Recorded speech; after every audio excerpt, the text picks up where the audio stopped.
and it's not because it's 6%. I would if they could get that flavour at 3.4, I would probably drink more of it. Yeah. But yeah, that was it.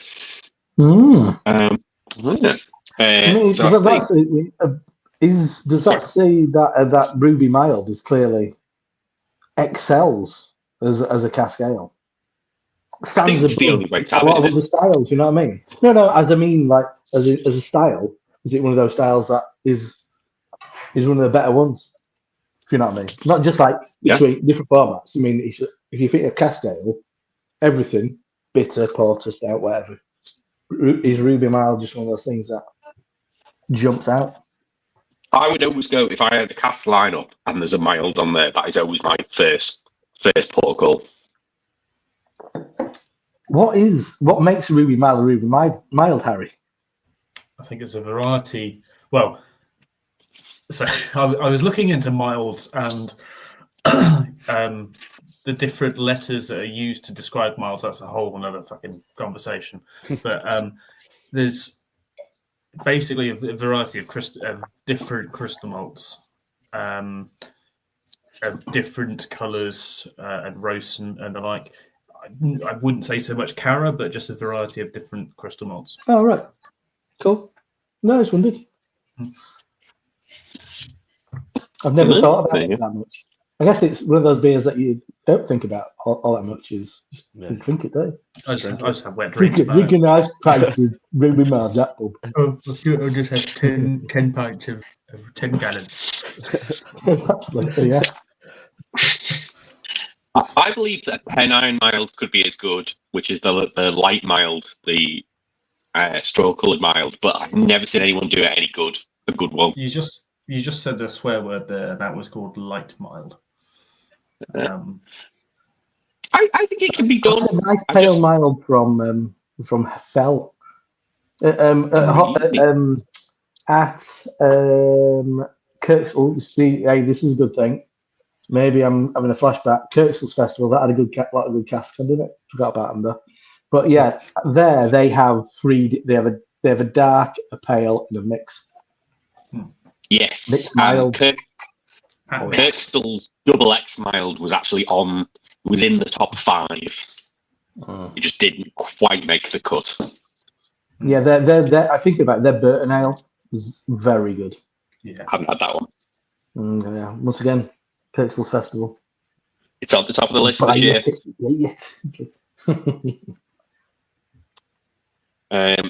just the day. It's always made a bagel in it, which is a pain in the ass. So just to mix things up, should we start with Jake, and then I'll go, and then Rob, and then Harry, just to really mess things up. No, I'm fine. I thought you were going to go a different beer, different order on the list, and like that. I'm not sure about this. So, best UK keg beer, is that what we're doing next? That's yes. Next on the list. Okay, so my one was, because I've had quite a lot of keg beer, as we all have probably this year, and so much that it sort of they all run into one a little bit. So again, it was just the first one that popped into my head was I was at Colonel's Tap Room in Bermondsey, and they had like a load of the New Zealand hopped pale ales, all different sort of single hop pale ales, and I tried a few of them. But the one that stuck out was the Nelson Sauvin pale ale from Colonel. They're all bloody good, but that one was just like, I don't know, it just worked. It was that sort of it wasn't the typical sort of Nelson. It like tastes like grapes and dry white wine. It had a bit of a savoury quality to it. And for like a pale ale to have that much of an impression, it was like stuck in my memory banks. But I could have probably picked anything from Colonel to be in the best UK keg beer top spot. But yeah, so it's nothing sort of hypey or anything like that. But yeah, that was the first one that jumped out when I was writing my list. Very nice. And we have to go and have a big session in Colonel's Tap Room. It's a lovely. Well, spoiler for best tap room coming up later. I haven't done London properly yet, so that is on the list. Yeah, of things I need to do. In the kind of landscape. I mean, once again, not to spoil it. I've got multiple answers for that one, so this is not a complete spoiler. But it's a special place, and I think it's a place that where London might have become a little bit maybe. It's very disparate as London. It's big, and there's no. I don't think there's a place like there used to be, which was a real kind of like must go to destination. And maybe go back 10 years. Maybe Beavertown was like a must visit kind of like tap room, places like that. Bermondsey might be a mile, I guess, was a must visit place. But over the years, I don't think it's dropped off. But I think that is a must visit because the range is fucking incredible. Yeah, and there's a lot of it. And it's everything. You know what I mean? Yeah. But it's everything. It's lager, it's Hefeweizen, then a load of pales, then a load of IPAs and brown ales and just sessionish stouts, and then load of further beers, a bunch of imperial stouts. And they got a cask lines, they got keg lines. It's very good. It's a great place. Need to go. I need to go. Yeah, well, we can definitely figure that out. It's easy to get for everybody, isn't it? Really. Yeah. It's actually quicker for me to get to London than it is to get to Wigan. I was looking at that because I was like, because they're launching this today and tomorrow. I'm like, oh, that'd be cool. Good excuse to go to Wigan, and then it's like, even like 2.5 hours to Wigan. Even when you get to Wigan, that is nowhere near Wigan. I looked at on Google Maps. I'm like, that's not fucking Wigan. No, it's Hindley, really. Hindley's the nearest train stop, and then it's a Rivington-esque walk to Stoke. A bit muddier. Maybe it's the drive one day. So my best UK keg beer, as Jake said, I mean, they've all blended into one, and I can't remember a lot of them. But one which I had multiple times. And I guess it was something that was quite exciting because it was the start of something that stood out this year, and that was part of Track's kind of Planets series, and it was one of the first ones, which was Luminor, which was DDH IPA collab with Verdant. That we had it on that Triangle, and it really impressed me. Then I had multiple cans of it, and then I had it at Track, and I was like, yeah, this is banging. And you mean and it set off on a fantastic range of 9 beers. I had. Nobody had the stout unless you were fucking at the brewery for the 10 minutes that were available. But they were exceptional in a range of beers, and so that was my pick. Nice. Luminor. Very good. Nice. Just before we go to Harry, I'm going to go through some comments because we've got a big in here. Yeah, go for it. It's the man, the myth, the legend, Mr. Raggy. Ragmeister.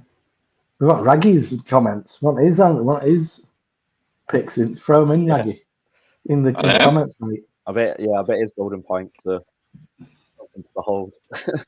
And we're all set. So I looked as well, and I also think Rob is. I've just noticed as well. I think Rob's streaming to the Rob Derbyshire channel rather than. Bollocks! You clicked the wrong button. Yeah. Oh, your burner channel. No, I'm not. Yeah, no, it's cool. No, oh no, it's saying Hopsy. No, I couldn't. Yeah. Not round from magnesium factor. my burner again. Are you sure? It's definitely on Hopsy. Because I looked before and I couldn't see it. No, right, yeah, it's saying live. It's saying live on Rob's chat on Hopsy. Okay, that's fine. I know we're also live on Twitch. Which I still think beer Twitch is the thing that the Canadians seem to be absolutely bossing at the minute, and it's annoying the crap out of me that Canadians can win at anything. Those twitchy Canadians. Beer Twitch, Canadian thing. He has severe anxiety. Giving him tips. Yeah, do that. That's a good idea. Got some try streaming now. Yeah. You won't find more introverted people than on YouTube. Yeah, definitely. And then, Hey. speaking of which, Here he Get is in there, my dead. and Raggy chiming in on Miles. Green King mild. Never had it. They stopped doing it. Yeah, I've never had Green King mild. Do you know I've what had it in a reappeared bottle. on that? Ram Tam reappeared. I saw. There's a chap who does these. He's part of Spew, based around here, and he does these little bit like pub tours, and I saw him drinking Ram Tam, and I thought Ram Tam had been rebadged as Dark Landlord. But Yes, same. Yeah. Also, randomly, Jake's lime green issue that I always have is somehow resolved itself. Whatever you've done, Has Jake, it? is resolved. Yeah, I've done absolutely nothing. Just worked itself very out. strange. Yeah.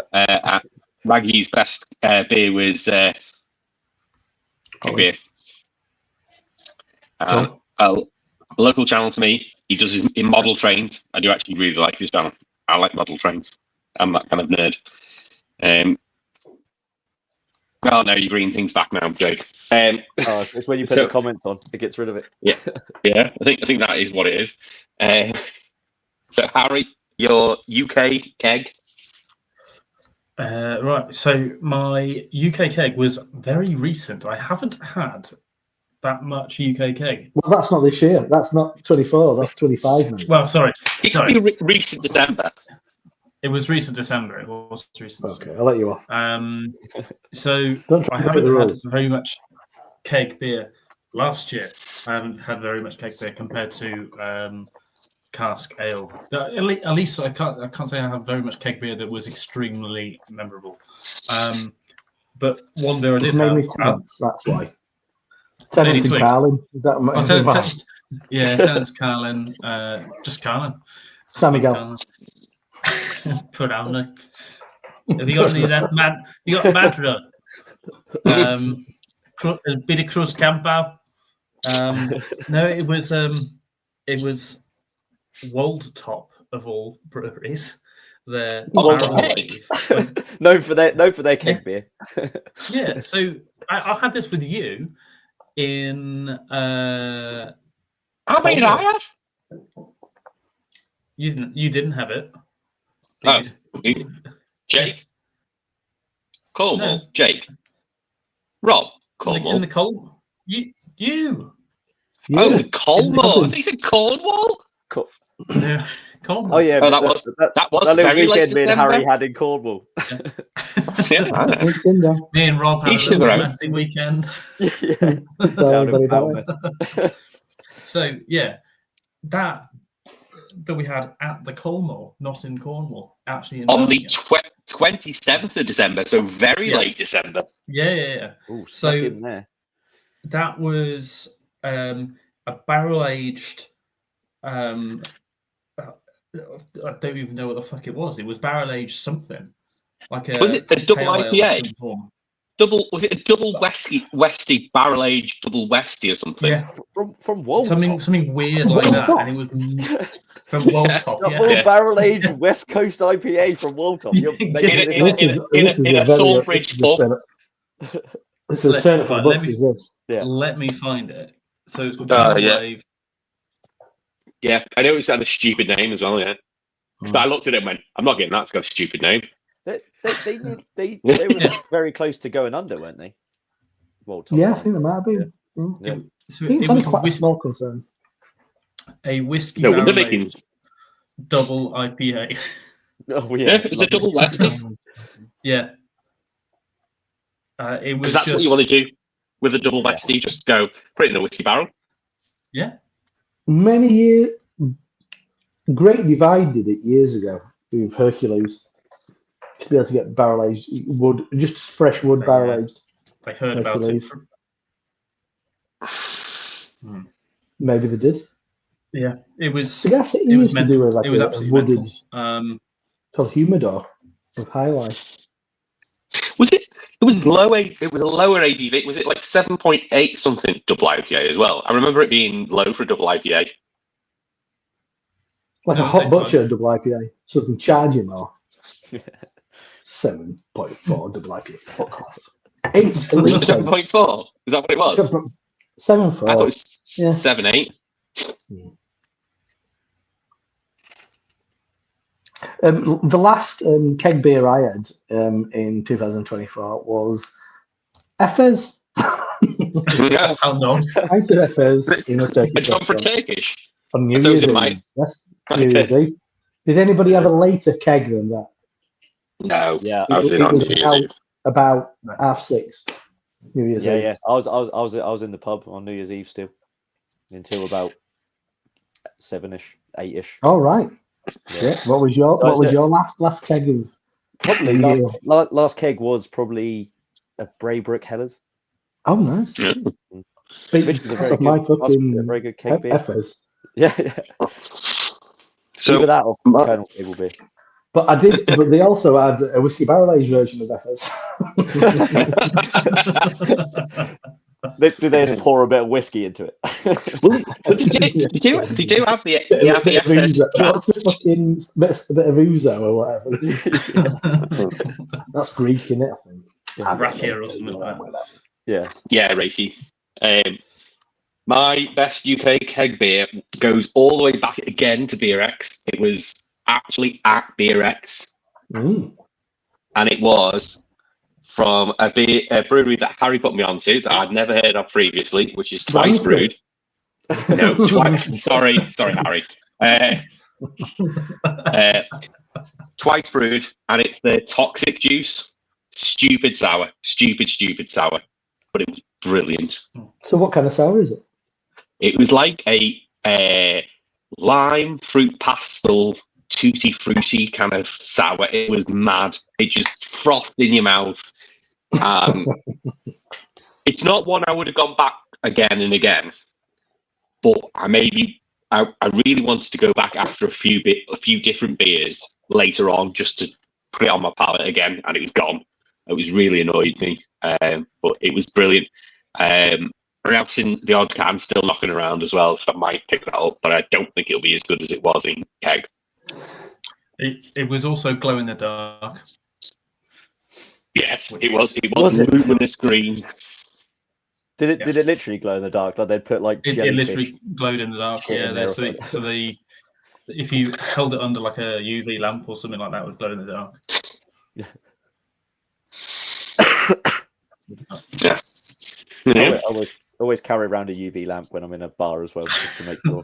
Gordon check Ramsay. the Spunky beds. Spunky beds. Yeah. I actually bought a UV torch on Temu. Is it to Okay, check to go. spunky beds in hotels? Yes.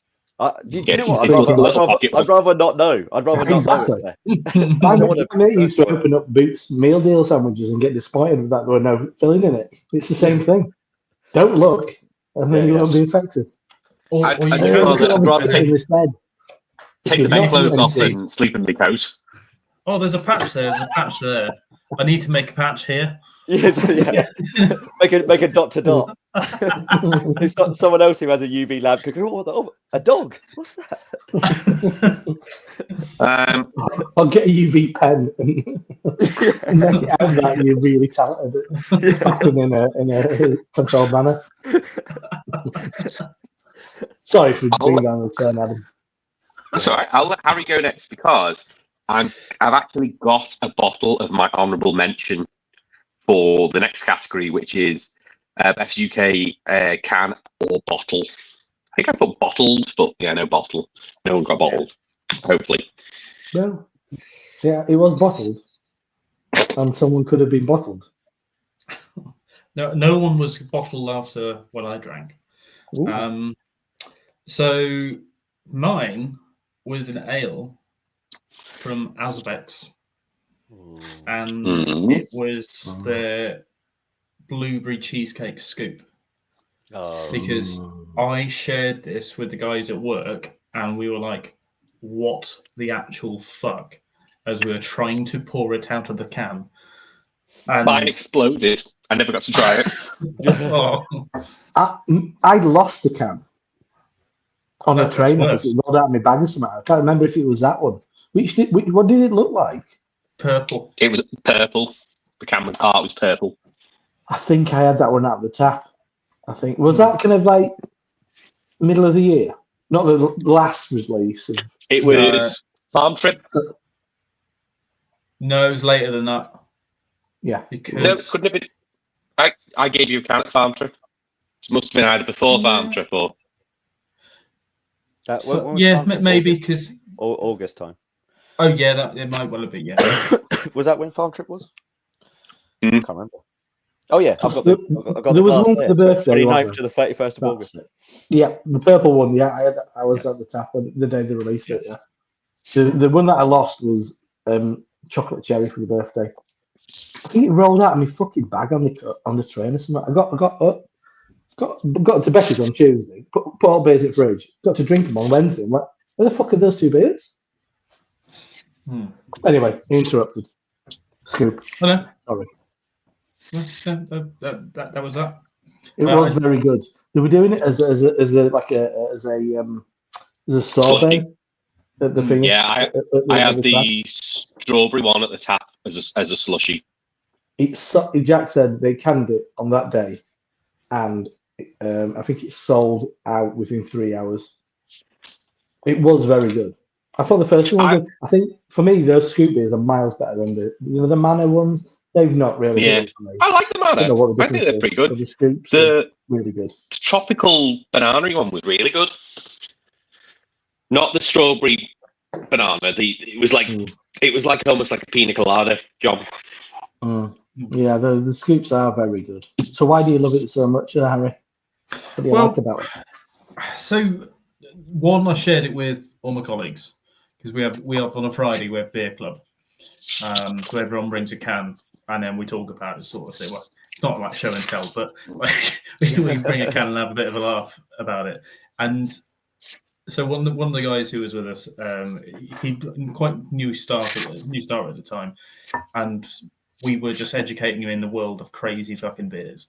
And I said to him, "You've kind of entered the deep end because we're going through a lot of like sours at the minute, and like a lot of ridiculous sours." And then I was like rolling it around, trying to get it, coax it out of the can, and it just came out like we had to like squidge it out to try and get the last bit out. And he was like, "Is this even beer?" I said, "I'm not sure, but it tastes wonderful." And some people say no. Some people say no. At times, some people say no. It was just really enjoyable, and having it with mates as well was really good. Very good. I'm getting a bit of beer, but I can't hear because I'm on Bluetooth. Same. Ooh, Jake can go next. No, I'm not going to go next. I'm going to wait for one of you to come back and go. I can hear. Same. So, I can't. My can of beer. I would talk, but I've been interrupted by Adam's fucking puppets, as always. I mean, Rob, mate. That's Rob.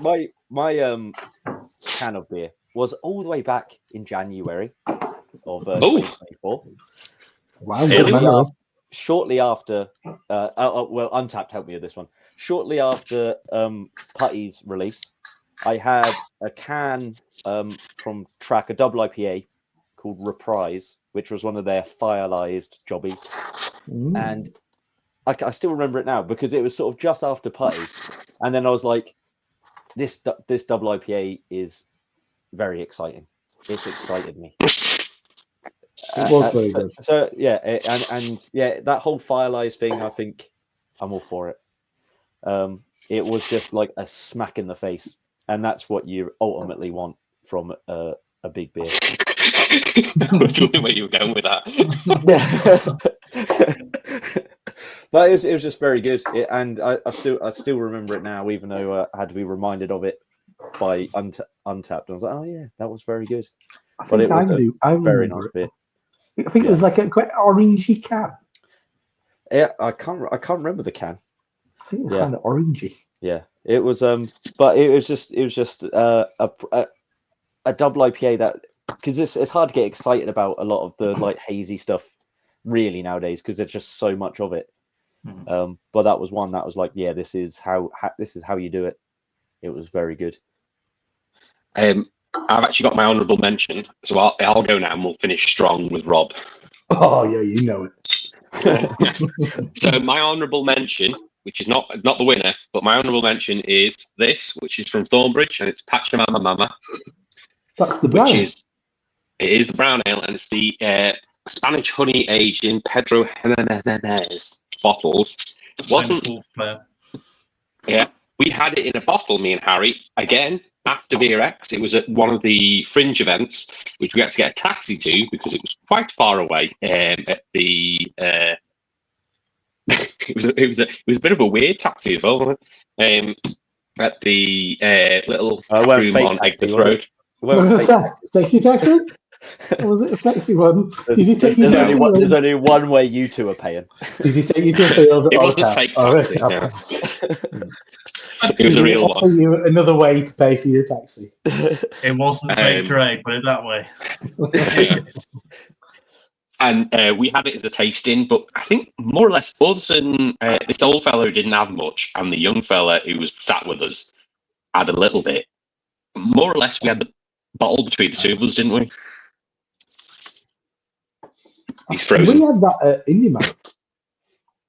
We did, but that was the non-barrel aged version, and that was 2023 because there was no Indie Man last year. There won't be any more.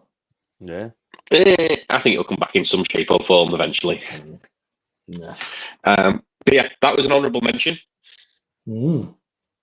What's he doing? And it's banging. Doesn't taste it. Pedro Jimenez, you say? Yes. Jimenez. But the winner was a lot later in the year, and it was Evil Dead 2 by Rivington and Chainhouse, which is constantly Rivington's best beer for me. It's always between that and Blood Machines, and I'm yet to try this year's Blood Machines. It's just come out. But it's always between those two beers to which one is the best one, I always think. Because obviously Rivington, I always think their double IPAs generally are their best style. Obviously, Jake mentioned before the Imperial Stouts they do really well with, but I always think double IPAs is their niche. And this year it was amazing. It was probably the best. It was the best double IPA I had. I don't think I had any of the Evil Dead this year. No, I didn't. It was one of my favourite beer at Rivington was their double IPA there. Can't remember what it was. Which one was it at that time? Something God. I don't know. God Mode. God Mode, yeah. I think that was a spanker. Yeah. No, this year was good. The Vault City Sour was all right. I didn't think much of the Imperial stout that they did in that series. I can't remember who that was a collab with. It wasn't Siren. David over at Urban Viking had the sour and the stout. It was a chocolate orange stout. Yeah, I didn't find it very orangey. He loved it. Was the kiss. He's still meandering his way back into the craft beer world. He got a big old delivery of heavy hitters. So, Rob, your best can or bottle, UK? It's a joint one for a couple of reasons. Where's Harry gone anyway? No idea. So no, he looked like he had problems. Oh, those kind of problems. Yeah. And then we'll... Technical issues. Yeah. I'm buying time a little bit while Harry's fucking should I put kind of a delicious Robust Porter from Burning Sky. Can't go wrong, can you? It's a delicious beer. Can't go wrong. And it's actually a Czech beer mug, but it's like a dimple mug, isn't it? So it works. I've got to let the dog out now as well. Yes. Come on, Chase. Oh, yeah. Well, there you go. By the time, but it's a stunning. I do have this. Or just bark at me.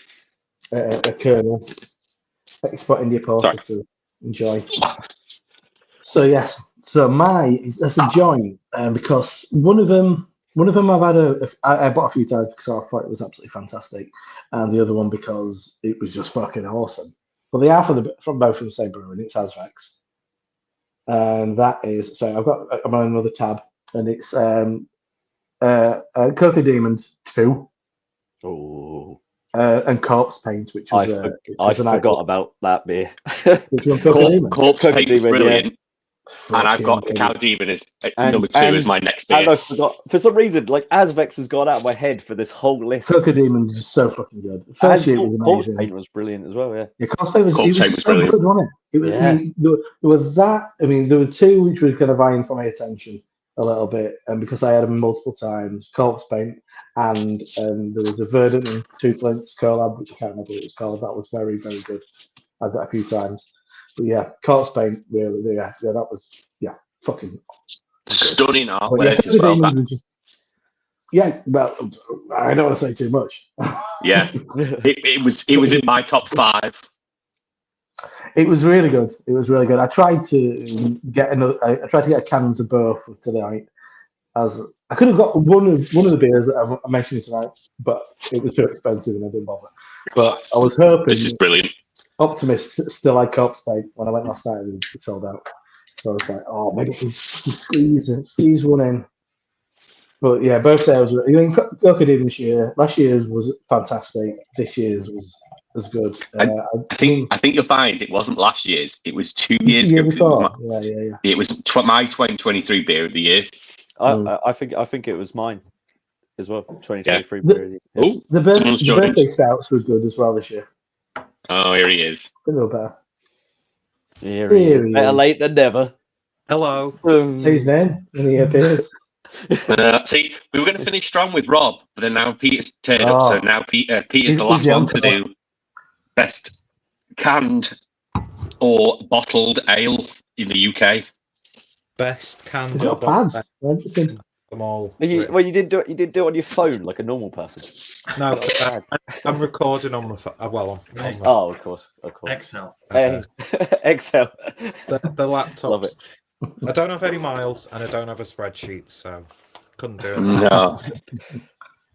But my best domestic can / bottle would be this year's Saturated in Citra by Daya. Oh. I thought that was really, really good, and Daya back on form. They are with that beer. I had that on draft at BCDF, and I was like, kind of had it because I didn't really want it, but I was kind of given it, and I was like, oh, okay, fine. And I was like, that's actually good. It doesn't taste like a Barocca or paracetamol. Yeah. Which a lot of Daya beers have that tendency to do. Yeah. Yeah. So seeing as Peter's there in the hot seat, we'll go with the next one, which is best non-UK foreign beer. keg Well, not beer. bloody foreign, look. Foreign keg beer. Foreign. Peter. Yeah. See, I was struggling in general on keg and cask. In general, I was looking through like the very few untapped check-ins, and I didn't really do any beer reviews like on site. But if I can't remember what the beer was, but it was when we were in Preston. I know what you're gonna say. Yeah. It was. I think this was. Don't know if it was before glasses were smashed. It was Drury. It was one of the glasses smashed. And it was it a Finback beer? No, it was Celestial. Celestial Beer Works. Yeah, Yeah. it was an American. Something like that, wasn't it? Oh, I Well, can't. it might be. No, is it? Or No, was Finback. Was it Finback dripping something? It was. It was like, I'm sure it was like an Imperial Stout. It's Yeah, Fidens, and it was BA coconut drip. That's the one. It's a good thing Harry knows. Finback do a drip, a range of beers. Stouts called something drip. I've had banana drip. They do a drip range. Fidens. Peter coming in. You sure it's fine? You sure it's not Finback? I think it's Finback. I've had I think banana it's drip. Finback as well. I know of blueberry drip, and there were a bunch of Finback beers on it. maybe. Because I had it. Yeah, because I had it after Peter, and because I came late after sorting something out with the accommodation. Yes, it was barrel aged coconut drip. It was 'cause Finback. that was the tap takeover. It was Celestial Beer Works and Finback. Yeah. Yeah. Because you all laughed at me because Peter had already dropped his glass when I turned up, and I ordered the same. And you drop yours? I did not drop mine. I did spill a little bit. Oh. Were they giving you thirds in very, very small glasses? Which it's got like a fucking. It's on the top of the. Fucking hate that. Yeah, Winkley Ale. They're the worst glasses. Worst. You know, like a little fucking like a little like a sample shitty- pot. Yeah. Any straight up or down glass, like the farm trip glass, is awful. Yeah. Yes, awful. Yeah, it's just so generic, and it's just. But they fucking bounce though. I think I left glass. Most Becky took it. Young Robert, I believe, for non-UK keg. Mine was Memory by Pinter, which is an Imperial Stout. I'm looking at Untapped now because it was really small text, and I was a bit pissed at the time. So it's barrel-aged coffee, coconut, cinnamon, Imperial Stout, aged for 18 to 21 months in wild turkey barrels and Amarone red wine barrels. This was absolutely delicious. I've also had that beer, but in a bottle in Finback, not in Finback, bloody hell, in Pinter, in Poland. Mine was in Gdansk at a place called It's a funny language. They rearranged the fucking letters to make it really. It was this like pizza and beer place, which is fantastic and the best range I'd found in Gdansk, and it was after like a lot of Zivich and non-specific wheat beer. It were like fucking hell. This is now we're talking that, and it was good. Really, it set the fucking endorphin or a bit like ooh. I got the juices jangling. We're like, oh, this is really fucking good. And it was unexpected. I hoped to find some Pints on that whilst I was out there, and I did, and it was, that was an absolute stormer. And I didn't know what was in it because they were on like a big board high up, quite far back from the bar. It was a little bit dimly lit, and then they had the name, but then all the ingredients were quite small and big, so they're like, I'll just get it, and they were like, oh. Pinter were very good this year. I had if you go to Krakow, I highly recommend the Pinter pub. It's brilliant. I didn't know they were in it. I didn't realise that they had a bar in. In Krakow, yeah. Have Alebrov I got a place in Krakow? No. Oh, no. That might be Wrocław. Maybe. I've not been there. Finding places like from Leeds Bradford. I had the Montpellier, which is the collab with Prism, and that was amazing. What was that then? Do you remember? Double IPA. It was fabulous. Double IPA. Oh, okay. Fabulous. Over Christmas, we had a Pinter barley wine. I bought in this little off license. Obviously, drag back some off license. Come on, I want to buy. No, I couldn't open any of it. Little did I remember, in Poland, they're still making most of their beer in bottles, and who carries a fucking bottle opener anymore? So shit. I get back to the hotel. I was like, I can't open anything, so I fucking bottles. But that was on my keys. Barley wine with chocolate and with orange and cacao nibs. That was banging as well. And that was just straight up range. You want the barrel age kind of things, but the make special beers. Yeah. I think in a lot of ways maybe surpassed Piala recently. I think Piala dropped off a little bit. The sours are pants. They're absolute pants. They can't make a good sour to save themselves, in my opinion. I'll be drinking Piala this time next month and a bit. Nice. I'm not jealous. Don't drink the sours. Not jealous. Not jealous at all. I'm just drinking all the Baltic porters. That'll be me. Yeah. Baltic. They've just released a Baltic, yeah. Something Baltic. Yes. Baltic. Baltic. But yeah, no, that'll be amazing. I don't know where Pints are actually based. Are they based near Krakow then? Yeah, but they're right out in the country, I think. I Oh, don't. right. I think Krakow is their nearest city, but I don't think they're based in a city.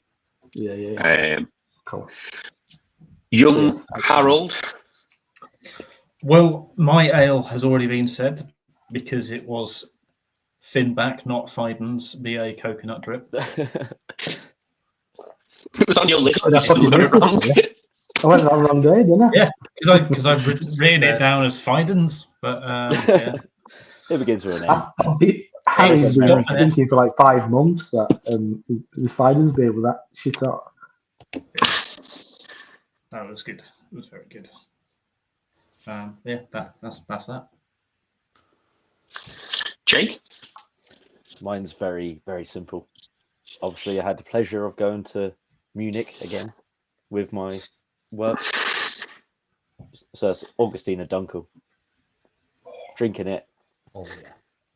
on site. Which Benefit. place? Which specific location? What's the big outdoor one? I can never remember the name of it. Agustina Keller, Yeah, the big one. Yeah. the big I mean, big outdoor one. When I was asking you that, it was it felt like I was like a oh, tell me what you're wearing. When did you drink that, Duncan? Come on. Oh, But how much did you have? it was also good because it was. Did you have a big old stein of it?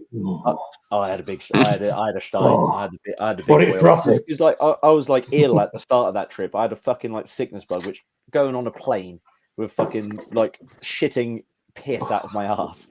Oh no! And it was awful. So like, and it was the first time I was feeling normal, and just the first sip of it, I was like, that's restorative.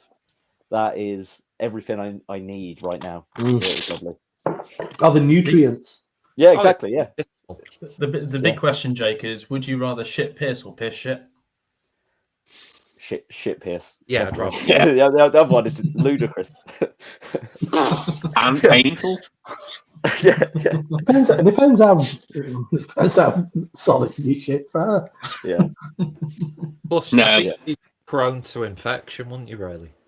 Yeah. Solids as well. I think that's the problem with that one. Oh yeah, you get a few sort of corn kernels go through there. Yeah, you don't Just squeeze it out like a sausage. Worst mention of the Colonel so far. Worst mention of the Colonel so far. I have an out-and-out winner, but I've also got an honourable mention. And my honourable mention is from June the 15th. Getting specific now. Day before my birthday. My first visit to Jewel, owned by a grumpy man in Salford. Yeah, you're doing the grumpy face. It's the grumpy face. You've done for yourself as well.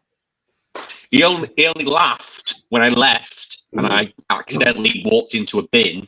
He laughed then. That was the only time he laughed. That was the total. Yeah, it was. The only bar owner who can afford multiple transatlantic trips every year. How's that happening? Not asking any questions, UK police. Just saying. Okay. Just saying. Rob's talking some Just sort of saying, tax fraud, I think. Is that a drug dealer? I'm not saying that. So yeah, it was. He had a tap takeover from Brewhose.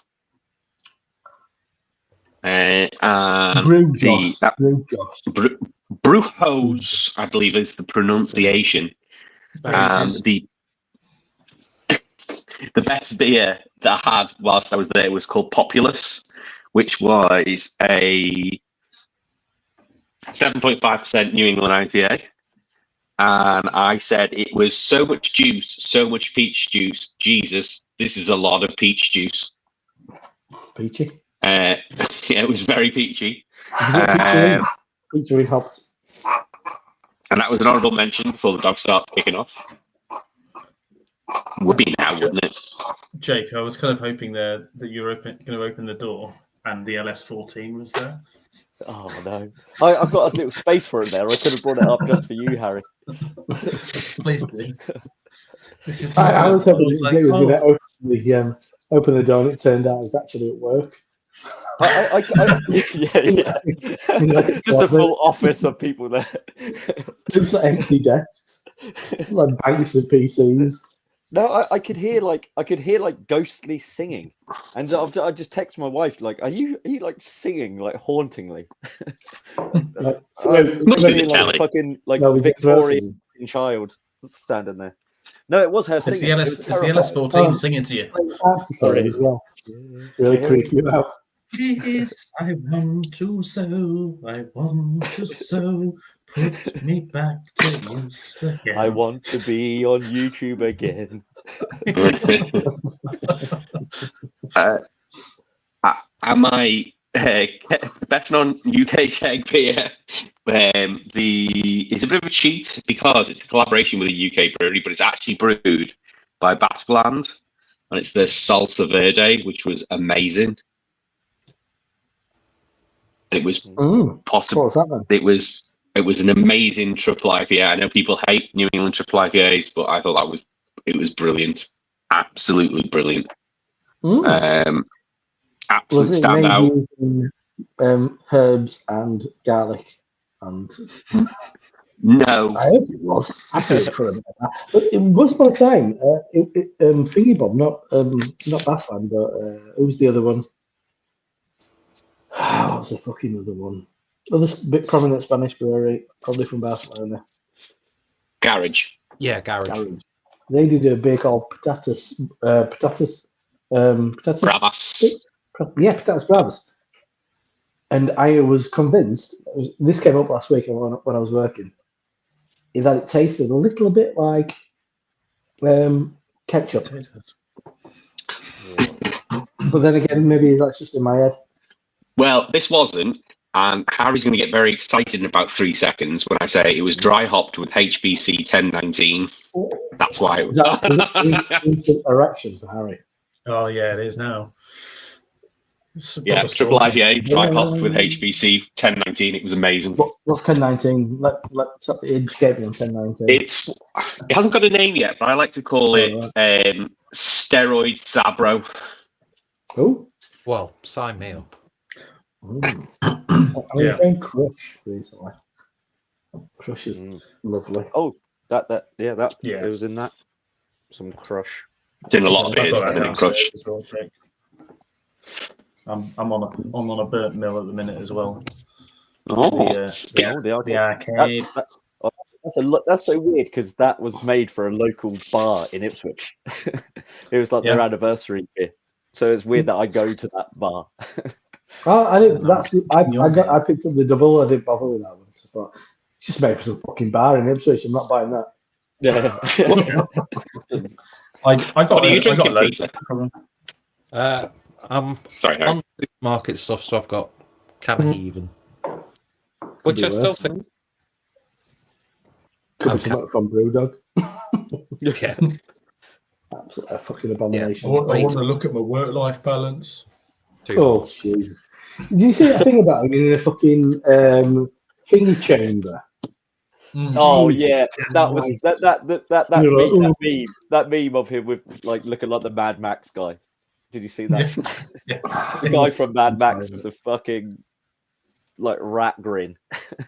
No, he's all about integrating your home life into work. I'm like, that's like me doing a fucking Teams meeting while I was having a shit.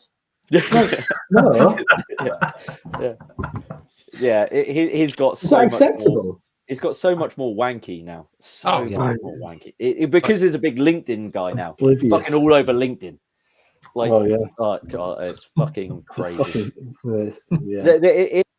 It's going back. Do you remember like one of the good things out of COVID was like, oh, work-life balance. Everyone realized that you working from home can actually be good. It can like help people like and all that. And then it's just going back to the same old rhetoric of no, you must be there. and you must work 24 hours a day. Yeah. Yeah. What's It's a not. fucking So twat? quickly they went back to that mindset. Yeah. When he And if you, wanted lots of people to make him money. yeah. He's Can't not say going to I've fucking do ever. the job working himself in this shit house. I can't say I've ever worked from home. It's quite tricky to do that. Yeah. yeah. You don't have the equipment at home. Yeah, No. remote. All I need is a laptop. I'm away. Some of you can do. Yeah. Yeah. My mate who works at Thornbridge. I've been at pub with him and he's done like I just look at app on my phone. Transfer.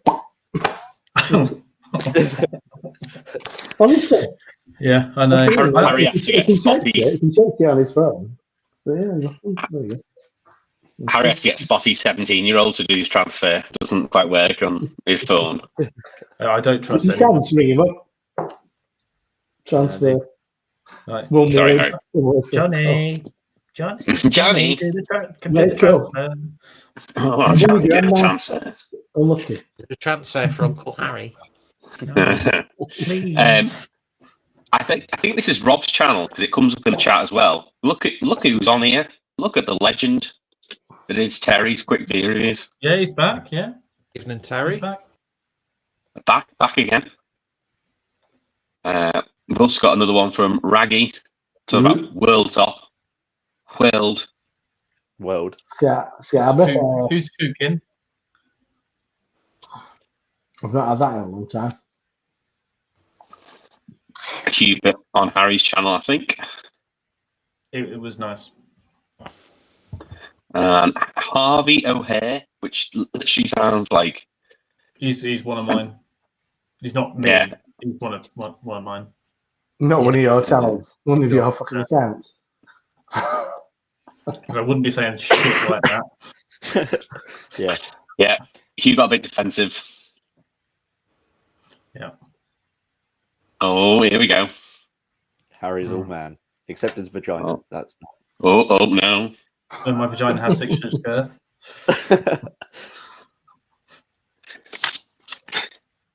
Oh. oh god! Look how luminous that was. That's all. Talk about What glow in is the that? dark, bit. It's Dragon Soup. It's Adam's keep awake juice after football. I didn't wake up until 9:30 today, so I'm raring to go. Waking Some from of home. us have been in the office up at half 6, walking the dog, and then football. Knackered. Need Work-life balance, mate. Work-life Yeah, well- balance. Yeah. You need to get back to work. You gotta keep going. Get back to work. What James? Classic order to get back to work. Oh, here he is. He's been having some. He's been having some technical difficulties, I believe. That's why he's not been live recently. Because I did actually reach out to Disco and say, "Do you fancy Join joining?" this guy. Mm.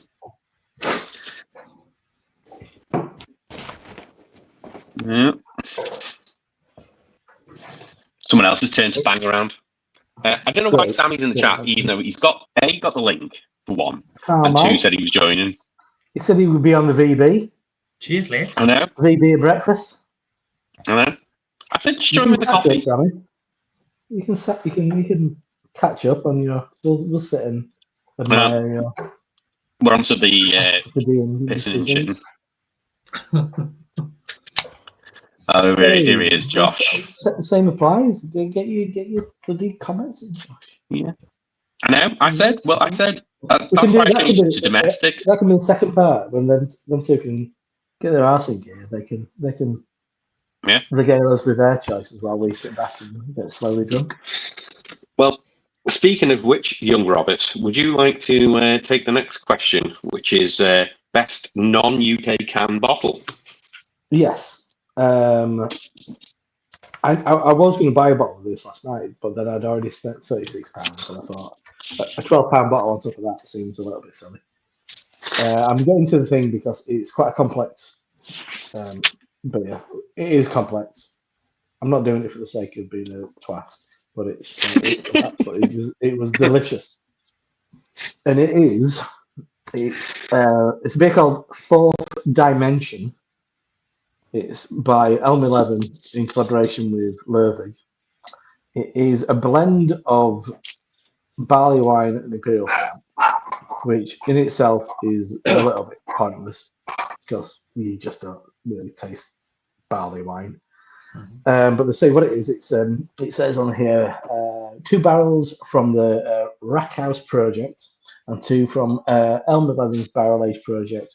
And then the Rackhouse is a 28-month Heaven Hill barrel aged imperial stout and a 24-month Maker's Mark. Shit. And then it's an Elm 11 12-month Adjutor, which is a red wine, and an Elm 11 15-month Heaven Hill barley wine. And me and my mate Caleb, who also works at Triangle, we had our Christmas do. We went to Optimist for an hour.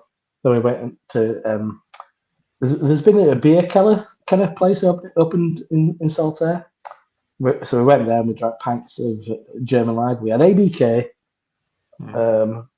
Hofbrau, and some fruit kolsch, and it was a lovely night. But that was an absolute storm. I nearly bought a bottle of it last night.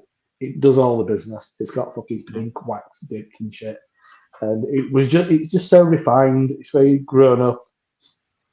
Whilst we're kind of surrounded by loads of fucking crazy adjuncts, it seemed a bit excessive, blending different beers, loads of fucking aging, but it was so beautifully refined. It was an absolute corker. I will strongly recommend it. It's like it's about £12 a bottle, and it is worth every penny. Nice. I've seen that bottle, and I was like, I need to get it. And that's not crazy, is it? Like £12 for like a beer like that is not crazy in this economy. Exactly, in this day and age, that's like a bottle of Green King IPA nowadays. Fucking Labour. I know. Careful what you ask for. Yeah. Careful what you wish for. That's because Adam's not here. I'm gonna ask Peter what his pick is. So this was going to be put in my best overall beer because I actually forgot to put a international can, or did I? But I really loved the Stone Ruination from this year. Oh, right. I had it again this year. It was pleasantly good. To me, that was exactly what I wanted and remembered from a West Coast IPA. To the point where I don't think many breweries are reaching that level when they brew what they consider a West Coast. And I don't know, it just ticked all the boxes. Plus, it was really good to see good stone beers making the way to the UK again.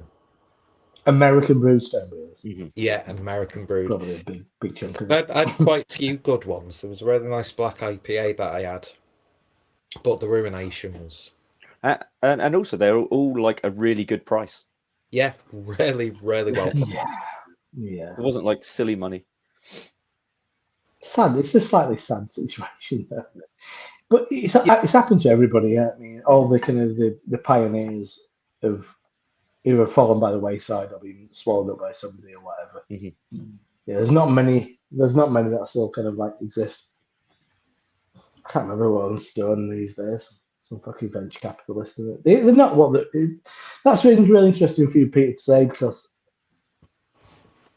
the ones that I've had, they're kind of like not Stone, just like any old school stuff, just seems to really fall short. It's just been like of memories, really, and maybe that's me, maybe that's them. I don't know. I'm not sure. But And yeah, are they up on a pedestal? Have you put them up on a pedestal that they'll never? Yeah. Well, that's it. Yeah, or are they brewed to a price now, and it has changed or whatever, and you don't know. Well, that's it. So it's like that Pints beer that I said for my favourite packaged beer. I had it while I was on holiday, but I could have bought a bottle in Guiseley, like 3 miles away, and I'm like, actually, I'll leave that where it is because it was special, and it was a moment, and drinking that beer now in my in the flat in Shipley is not quite the same. So yeah, there is a big part of that. That's really interesting. Harry, what are you going for? It is a Spanish ale. Mm. It is San Miguel? garage Cruise project. cab Odin. Cruz Capel. It's a garage project. Their soup Rawaka. So every year I tend to get to their soup variants because I really enjoy the soup variants. I think like they did a couple this year, I think it was. I remember also last year it was like Strata they did, but this year they did like 3 or 4. And the Rawaka was my favourite. We are going back a bit of time now, but I was just checking through Untapped and I rated it ridiculously highly, and then I said, "Oh yeah, it's you know." Did you give it a 7? Nearly. I gave it 13.3. Yeah, no, it was really good. That was like soup was their kind of first easy, I think, wasn't it? Yeah, and mild spillage. With like the orange can, I remember it like coming out and it being all hyped. Yeah, it's one of those ones. Sorry to interrupt, but I fucking hate Rawaka. It ruins everything. I'll step back from that. It's okay. I don't want to throw a little Rawaka grenade in there, and then I love bacon. I don't want bacon beer. Stop fucking ruining my IPAs. Bacon beer, it was all the way. Bacon beer and bets. Bacon beer and bets. Bacon beer and bets. That's a callback. That's a callback. Yeah, that is. Round of Rory on the floor. Bacon beer.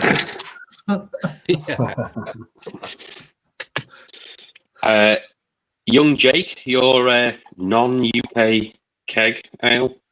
I'm going to go craft beer basic bitch mode now, and it's the beer. Yeah, exactly. Neck oil, actually.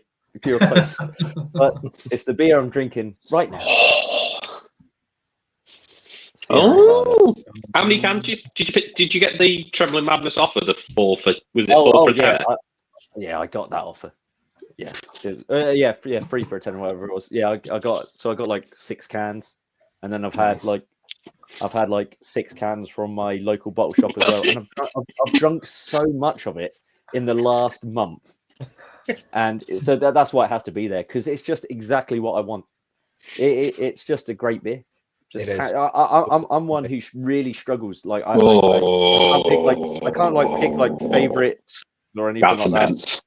Like I struggle with like favorites, but like that is one of my favorite beers of all time. It is just damn awesome. I remember drinking. I think me, you, and Craig drinking it. In that pub in the King's Arms in Bethnal Green, like a sweaty pub. It was all like it was all sort of condensated in there, and it was good. Yeah, you could say you've had it so much. Maybe it was a celebration of. Exactly. Yeah. You could say that. Yeah. No, it's got like a citrus piffiness to it, but it's also bitter, and it's got that like malt character as well. It's just bloody like delicious, and you can just drink it. Yeah. And I have done. I've had easily 12 cans in the last like 4 weeks. I've not had one for this year. Well, we're actually more in December than like in January. So like the 4 weeks leading up to Christmas. Yeah, I've had a lot of it. I found it. They do it barrel aged, and you know what? It's good after a year. Oh, really? After a year, it turns into this like small barley wine. Yeah. It's not about staying off. It's not about going a bit tea-like or anything. It just it holds up. But they do. I mean, years ago, I went to an event Sierra Nevada did in Leeds, and they do the barrel age as well. And it's it's a special beer. Yeah. Would you say, Jake, it's a red ale, or would you say it's something else? It always picks at me when people have said it's a red ale. Johnny Garrett saying it's a fucking red ale. It's not. It's an IPA. I'd say it's an IPA. It's an IPA. Obviously, they've got something going. Red IPA. Yeah, if you want to call it that. You can, No. but it's obviously got something a bit darker going on in the malt area to give it that hue and that sort of that malt backbone. But You lean towards amber, Rob. I'm leaning towards just IPA, and it didn't used to be as dark as it is. Mhm. It used to be just pretty much kind of Yeah. golden. I think it has. Yeah, 'cause it is- I mean, but that's it it. is a I lot mean, darker. it's got a. It's heading to. No, it's not as dark. I'm going to say it's heading towards what like Stone Levitation used to be once upon a time, and that'd be amber ale. But it's not. I think it's just.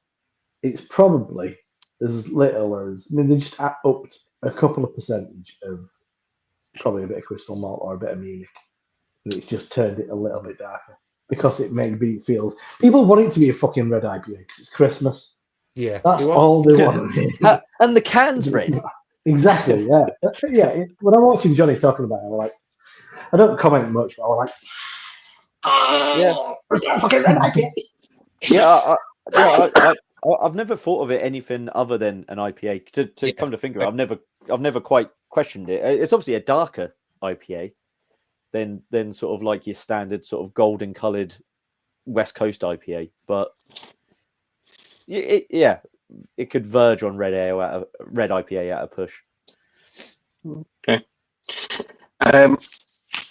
So I've got an honourable mention, but there is an out-and-out winner for non-UK can bottle. The honourable mention was a can that was given to me by my mate Steve, who I believe everyone but Rob has met at Farm Trip. He hates stouts, even though he really likes I really don't the. get what I mean, Steve. That's why I went on a different day. I know, yeah, I gathered that. Understandable. Yeah. He doesn't like stouts, even though he enjoyed the Rivington Pinter thing on cask. That just makes no sense. So he gifted me a can of a hot butcher beer, which is called Fat Bear. I'm going to say Fat Butcher. Oh, yeah. Now, hot butcher called Fat Bear. And it was a peanut butter imperial stout. And I'm not the massive fan of peanut butter, but it was amazing. It was a proper nutty out and out imperial stout. Thick. Nickel thick. For anyone that gets that reference. But it was not the best imperial bottle. It was the best imperial canned stout, but not the best imperial packaged stout that I had from a foreign brewery. And that was one that we shared after Farm Trip in not the tap and bottles. What's it called? Was that upstairs? Yeah, in the plug and taps, and it was the chatbot from Celestial Beerworks. Oh, that was phenomenal. It was stunning. That was beautiful. That was on only the, brought- That was on the festival when I went. Yeah, it wasn't on when we went, but they had bottles of it for a scooch for pence under £20, and I split it between everyone. Everyone got a little pour, and it was. I was tempted to go back and get a bottle to take home, but just the price point alone put me off. It was amazing. No, but it was a 355 bottle, which annoyed me. Still. It's But yeah, 5 mil more. You get over here. Sorry? Yeah. 5 mil more. Yeah, that's where the More. 355. Oh, No, it was a 355, so it was okay. Yeah, that's what 25 mil more. Exactly. Quid's in. 25 quid. No, it wasn't. It was like, I think it was like 1980, something like that. That's not too bad. But it was worth it. It was miles worth it. Highly recommend that venue as well. They had some good beers. We had the Maki Mataweka lager in there as well. It was a bit like sitting in like a school like common room or something though. Yeah. At the top. It was just like a table, which is fine because all you need a table and some chairs. That's it. And a brilliant tap selection. It was very good.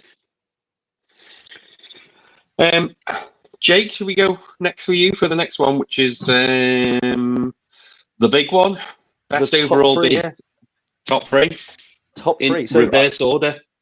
So third at the bottom, yeah. Yeah. So I'm going to defer. Oh, I've done 3. I've just done 2. I did Oh. put it with things saying top 3. Well, I'm mixing it. I'm going to defer to Untapped for this, and I've sorted it by year and by highest rated. And so the year's just 2024, Joe. Just so you know. Oh shit! Let me resort it. so it's a bit of a surprise to me as well. So I've got Maiden double IPA from Track. I gave that a 4.75. That was a fucking winner, that one. Yeah, very nice beer. That was a collab with Fidens, making a comeback, not Finback. Yeah, and then second, same brewery. What? Second was barrel aged Caribbean chocolate cake. That was creeping in there as well from Siren. FI. And then my number 1 beer, and I must have been, I don't know what I was thinking because I never give a beer a 5, but I gave Celebration a 5 on Untapped. Embrace the 5s. Embrace the 5s. 5s. I said it's a perfect beer. 5. It's a perfect beer. So there it goes. That's my number 1. So it's my best overseas can and my best beer of the year. Yeah. Young Harold. So coming in at number 3, it was the Azvek Scoop Blueberry Cheesecake because of all the sexual reasons of it. Number 2, not yet mentioned, was Odin the Shadow Man. Yes, which was we did mention it. I said it was in my forecast. That was the Imperial Stout that we had in the Alaman Beer Festival from the wood. Whiskey cask originally or something like that. Whiskey barrel or something like that. Yeah. Just insane. Honourable mention before number 1 would be when we went to the Trafalgar in the Isle of Man after that huge long fucking electric tram ride. Electric. It's technically a train. It's got tracks. Yeah, but where we both fell asleep on. We did. It was very warm. And that's always a Z's moment if it's too hot. Extreme Z's. It wasn't a smooth ride though. I don't know how we fell asleep. It's called the toast rack.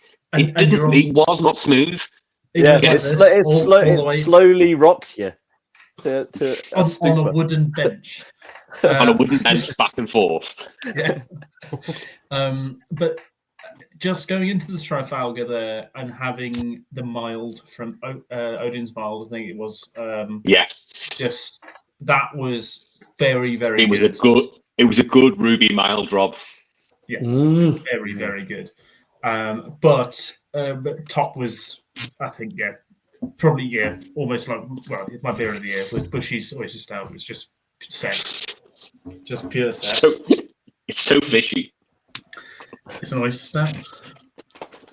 It's just you don't get oyster stouts anymore, and it was the most sexual oyster stout I think I've ever had, and it was just beautiful. It even said on the pump clip. It said on the pump clip contains real oysters. Yeah, as it should do for real men. Me sales. Peter. But before Peter starts, Peter put up his thumb and a fucking emoji appeared on. I know. I've never seen that before. I've never seen that. It was fucking mad. It's happened again. Look at him. No, it just happened to me. Did it? It's only Peter. It's only Peter. It's happened again. How's he doing it? I can't see anything. You can't see anything. You do a wink as well. Fireworks. Now it's fireworks. What is going on? How are you doing that? I don't know. It's phone, isn't it? On my phone. I'm on the laptop. Is it an iPhone? Is that fucking AI? It's an iPhone. That's why. Damn it. Awesome. Because when Harry was talking, all I could think about was I just saw Peter conjure an emoji out of nowhere. No one else saw it or commented on it. Mad. Of course, when you want. I'm going to watch this witchcraft back. Peter, can you go like this? Yeah. Hilarious if somebody turned up then. but it's actual. Does it do Like a cat pint ears in if you there. do that? I don't know. Let's. No. What about No, Pete? you just look like an give idiot. us a nice little sort of. Let's see what happens. If you No. just turned into Ringo, then. Oh, Oh, what balloons! balloons? balloons. What the fuck? It's like Harry Potter. I just can't see Yeah. any of this at all. Is that not You showing? can't see it, Harry. No, every single time, He's- like Peter's, it just goes swirling screen, like loading. He's making like balloons appear, fireworks go Yeah, off. He's got a little thumbs up emoji. It's very odd. Yeah. Never had. Hang on, I'm gonna see if it's on the stream or Harry's whether got, it's like, just an Peter's answer. camera. No. I can get this. Is he? Uh, No way. Let's see it. That's good to follow. I just want I to can do know. this.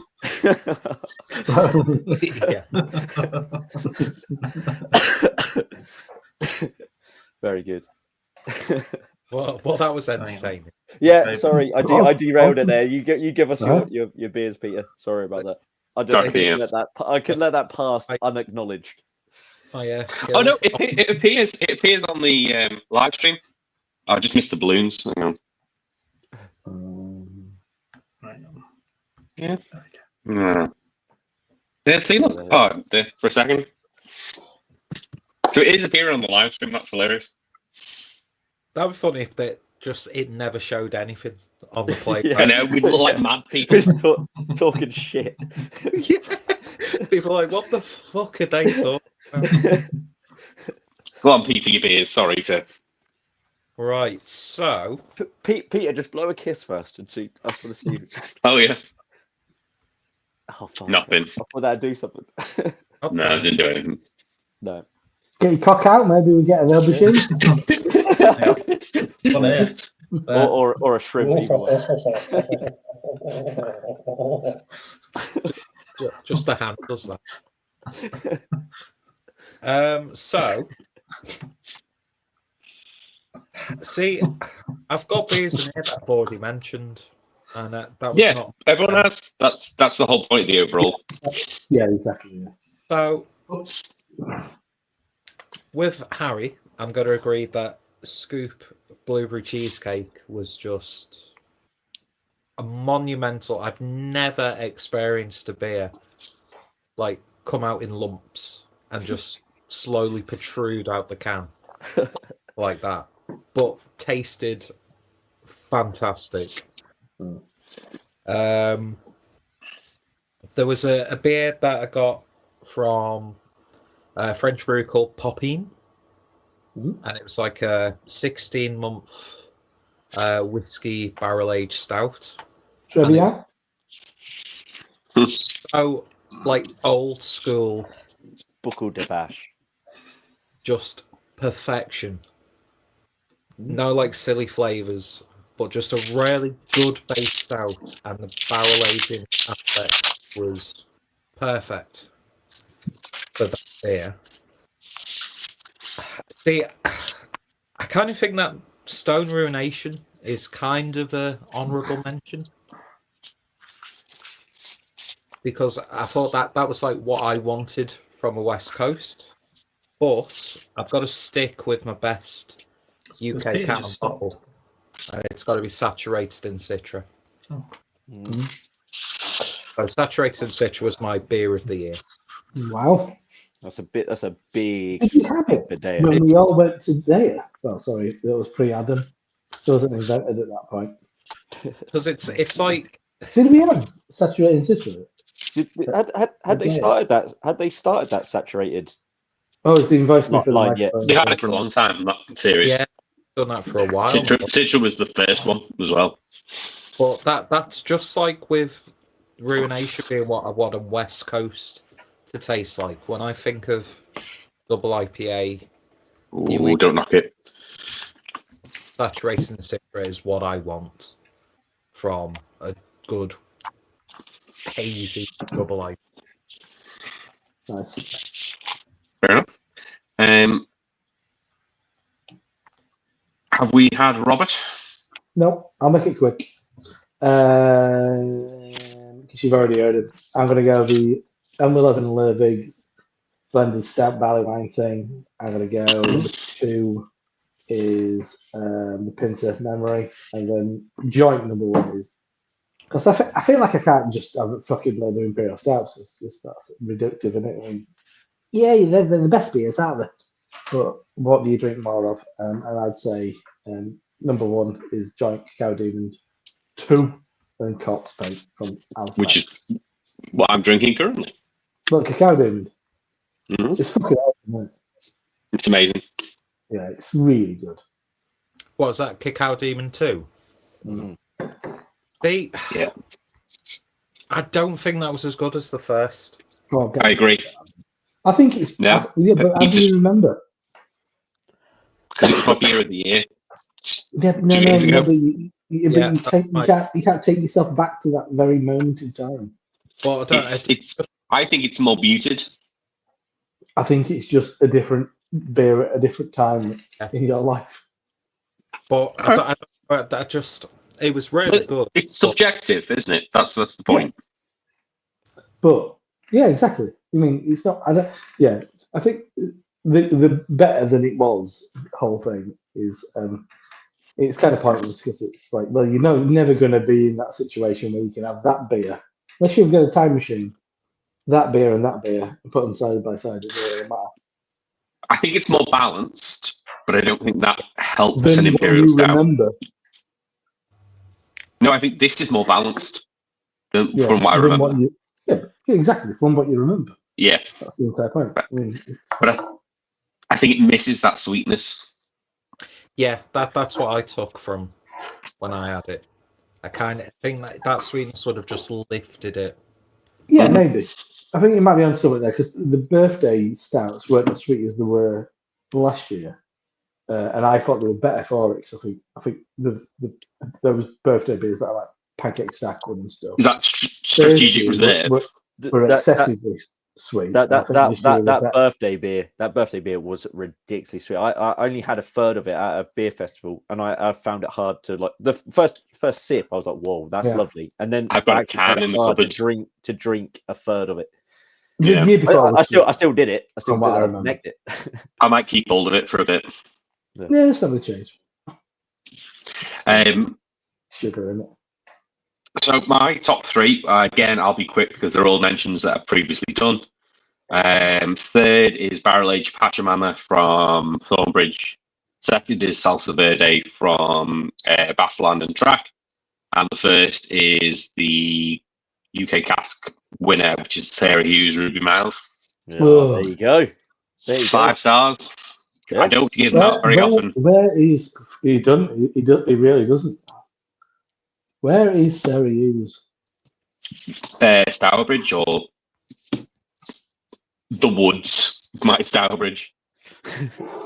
Also, kind of like Midlands. Midlands, yeah. It's a Harry way. Can you visit? Didn't Harry say it's like an arsehole to get to though, isn't it? It's like it's a big bus journey because it's no trains when you get past Birmingham. I think it's more of a long bus than a big bus. I misspoke. the Beacon Hotel. So is that their place? That's their club, yeah. Oh, well, that's got to be a pilgrimage one day, Adam. We want to go in December because they do a winter warmer, which is I think higher than Sarah Hughes ABV wise. I think it's like 6.2, something like that, slightly higher. That is slightly higher or slightly lower. It's like 0.2 difference. Sarah Hughes winter warmer. Yes, we made sure that when Paul was over once upon a time, he got it. He got it at the Star in Huddersfield. It's called Snowflake. It's 8%. That is a winter warmer. Yeah, that'll warm the cockles. I know Harry and Peter have gone, but I need a fucking piss, something awful. Oh, don't worry. Me and Rob will talk. Cask only, that, by the way. That's Snowflake. Okay. We were just talking about Sarah Hughes, and I was saying if we are going, we need to go in December to have the winter warmer. I was like, is that Yeah, Tyson Fury behind it's that? But it's Seaside. Seaside Mark. Mowing Has he got a his cardboard carpet. cut out of him? Got a cardboard cut out of him. It's yeah. He's That's a sorry. That's a sofa there. I've just gone into his house that he used to have. Yeah. Is that 2 houses ago? Yeah. One second. He's just told me he's going to go and get the lawnmower out. Yeah, he's getting the lawnmower out. 1 second. Yeah, he's got the lawnmower out. Just mowing his carpet. He's just mowing the carpet, and he said in a little while, he's going to come and sit down, and we're just going to sit on the sofa together. Oh, sorry, I'm sorry that. Sorry. Yeah, I'm not really fussed. I'm not really fussed with Sarah Hughes's pale amber or the gold nail, but the winter warmer is definitely on the list. So just need to go back. He's going to get the lawnmower back out again. 1 second. Okay. Why was he wearing little pants? That's what real men. And why wear. the leopard skin? No, when they're mowing the carpet. Yeah. Always got to check the length of your carpet. Don't to get too long.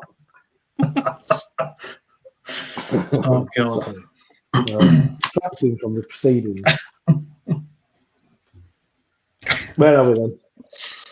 We're up to best pump clip / can label. Should I go first on this one? Because mine's really quick. If that's okay. Yeah. Oh, Peter's left. Sorry, Peter. I'm sorry, that's not okay. That's it.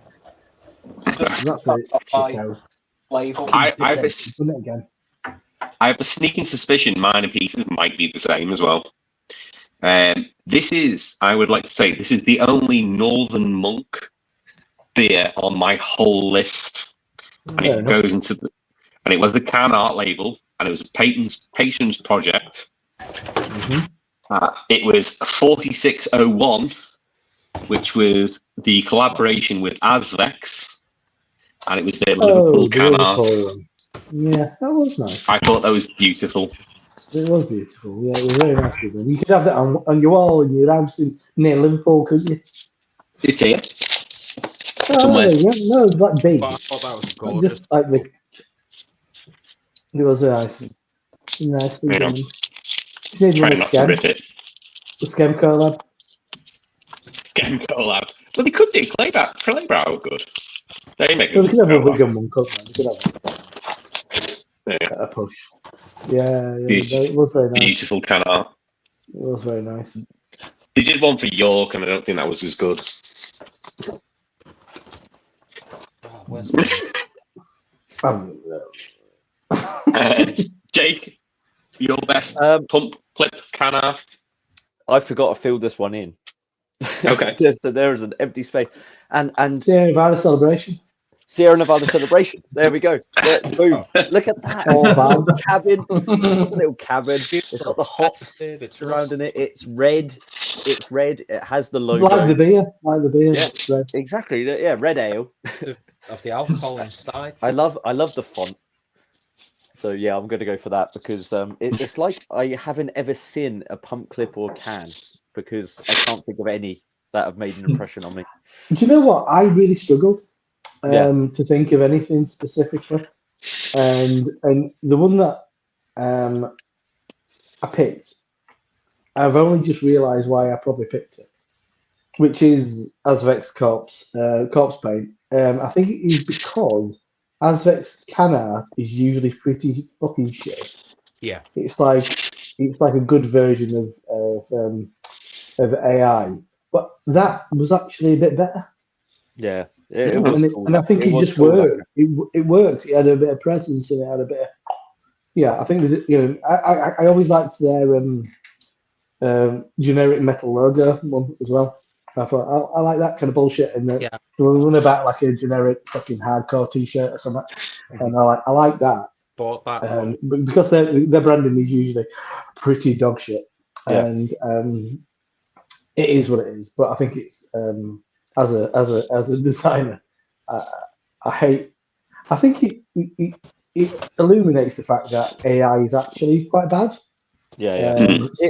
But all right.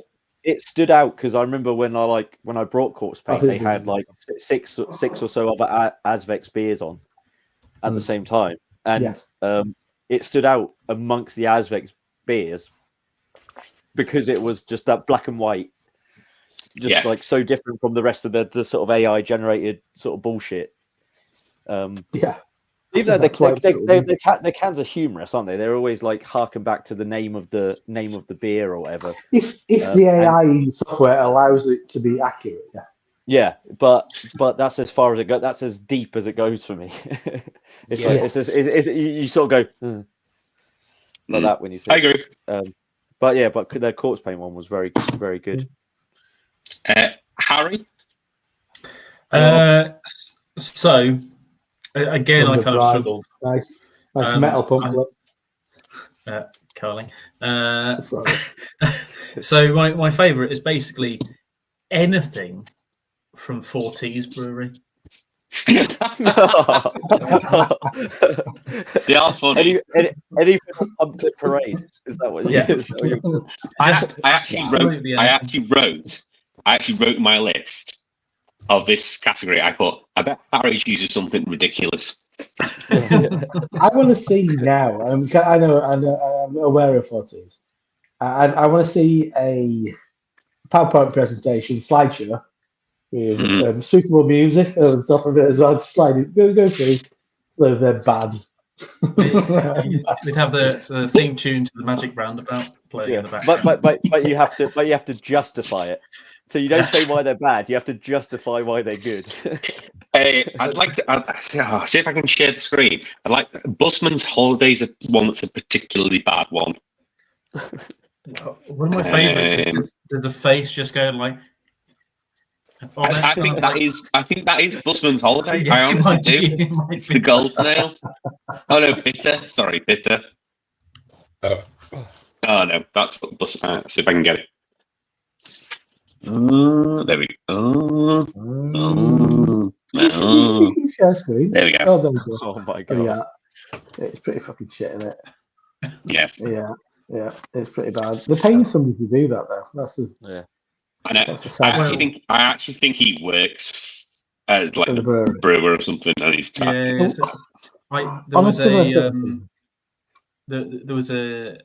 it's not one of the fucking podcast channels I listen to.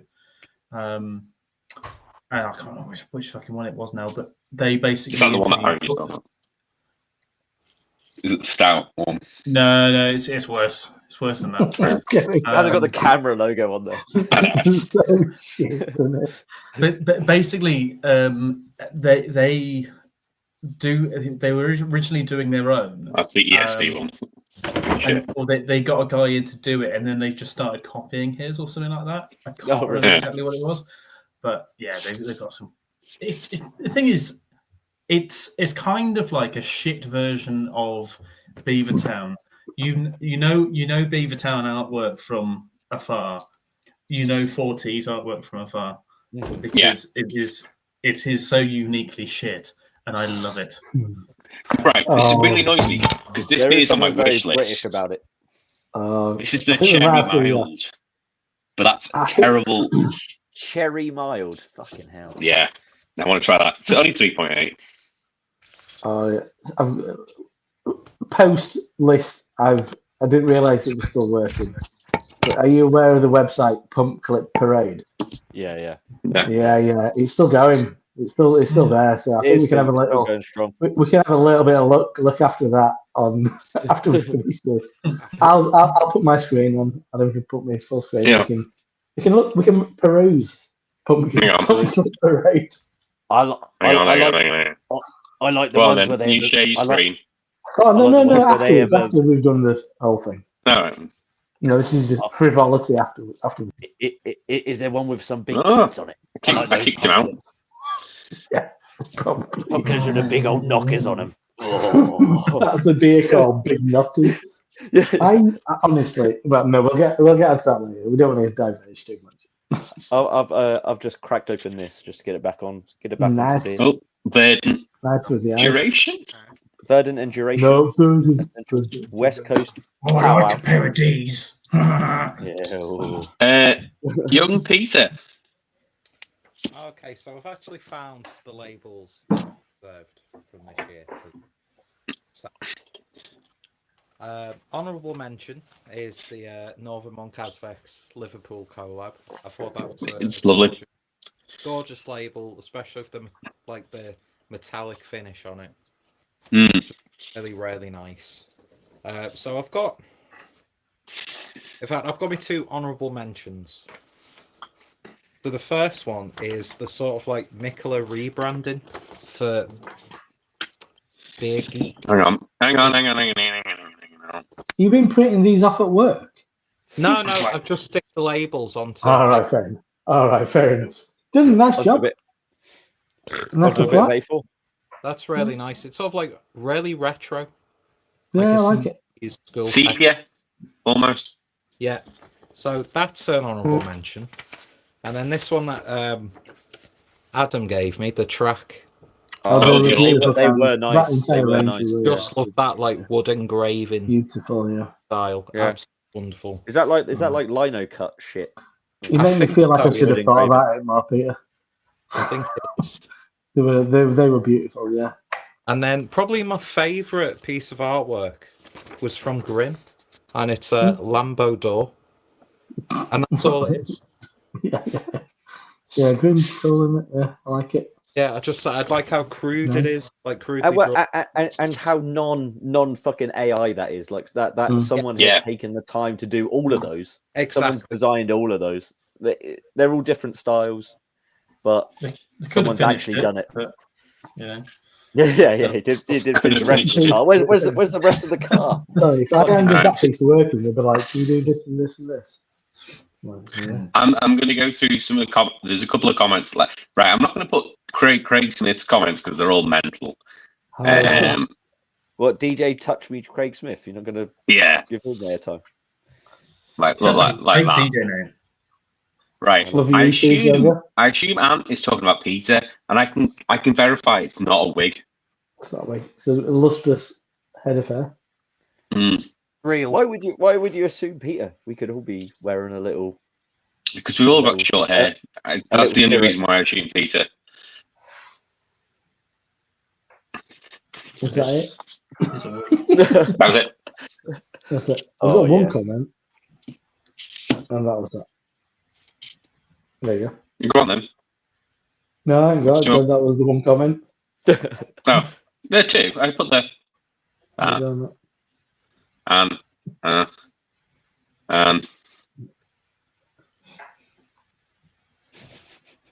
They're all mental. Well, I love pints. I make music.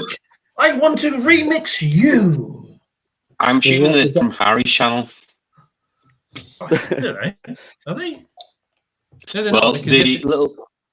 It's either yours or Rob's because the little link I'm thing gonna means take the it's opportunity. from someone else's. all right. Oh no, mine's quality channel. Hence why I thought it was I Harry's. think it's because I've done very little for a while. Maybe I'm picking up a loads of bots. You posted a video today. I did, yes. It was a good one, wasn't it? I haven't watched it yet. It's on my watch list. Cherry beers. Pull it out of the fucking. I've been working, so I haven't really had a chance. It's a big one, that. It'll Not be fucking my. You should be proud. 2025 is for videos I recorded in 2024. You should be proud. It'll be my Saturday morning shit video. Well, it's about 25 minutes long, so you can have a good old sit down. Yeah. Where your legs go a bit numb. Get your paper. Yeah. Oh, it's cock and that. Pins and needles. Oh, You get the little red elbow, marks on your knees. Indentations. Yeah. Have a I don't sit like that. Have a groove. You don't sit like that. You don't sit a little hunch. No.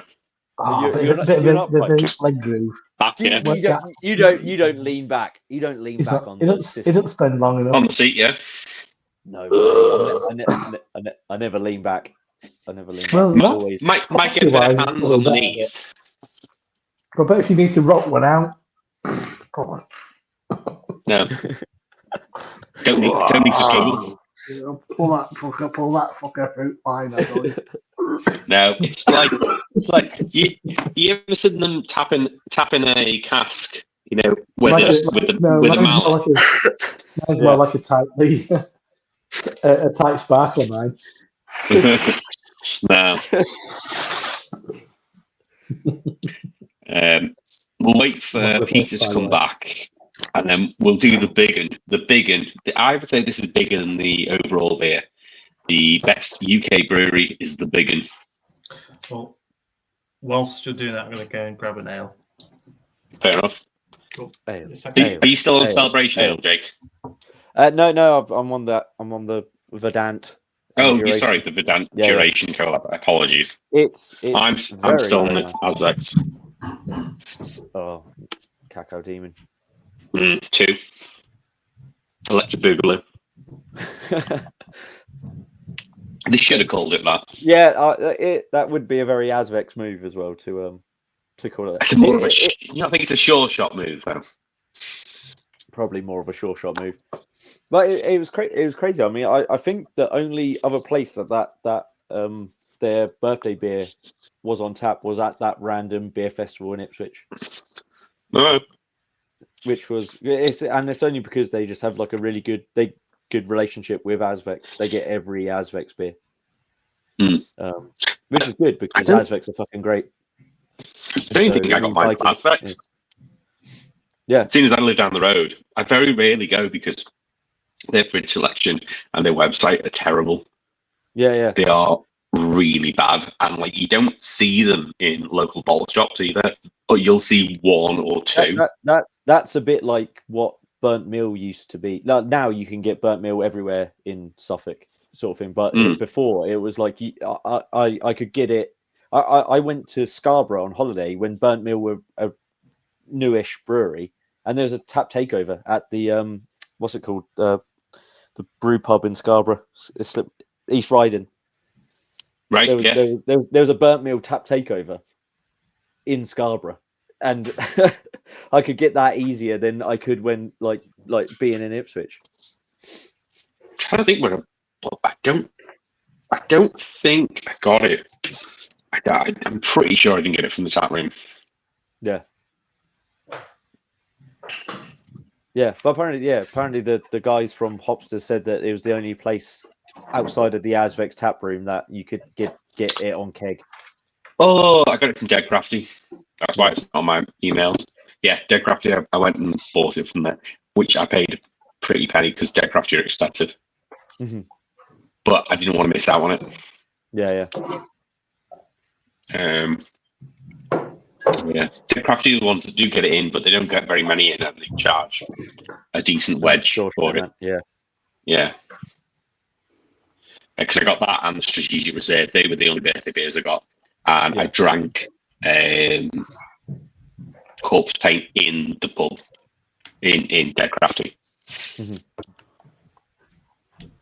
Yeah, for some reason, when I compiled this whole list, Azvex just like fucking slipped my mind. That's probably the brewery, other than Point Black, that's the brewery I've drunk the most. Well, that's it. I drink a lot. I drink most. I probably drink fucking 9% of the track release, and they just for me. Oh, actually, I'm gonna shut up. That's a conversation for later. Okay. Right. So everyone's here. We'll start with Peter for best UK brewery, if that's okay with you, Peter. That's fine with me, the lads. I think it's Azvex. I just think, aside from maybe like 1 or 2 okay IPAs, I've not been too upset at all with them. That's a very green beer, Harry. Yeah. We'll get onto that in a bit, I'm sure.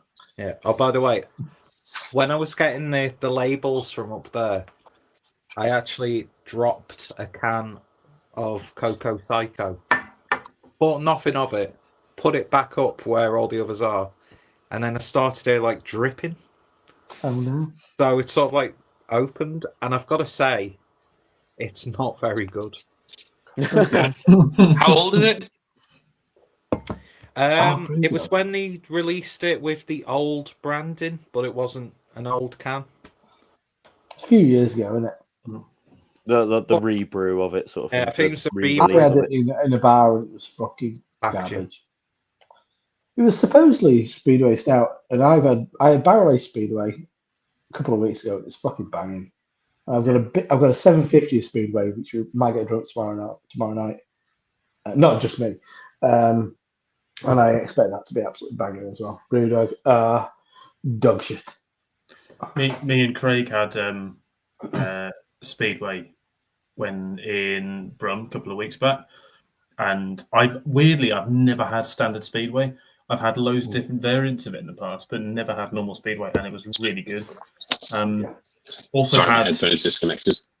Whilst we're on Brewdog topic, like I had the impies from them, like I can't remember, not Dog M, but like one of the other ones, like the Abstract series. And I'm still doing that. They haven't done Yeah. that for years. well, it's not an Yeah, abstract. they're But not doing it's like it's that. one of those series sort of things that they do. Was it not? Was it off duty Clown King? We had that in Brewdog Newcastle. Meet me, I you and can Peter. see. After Wylam, and it was awful.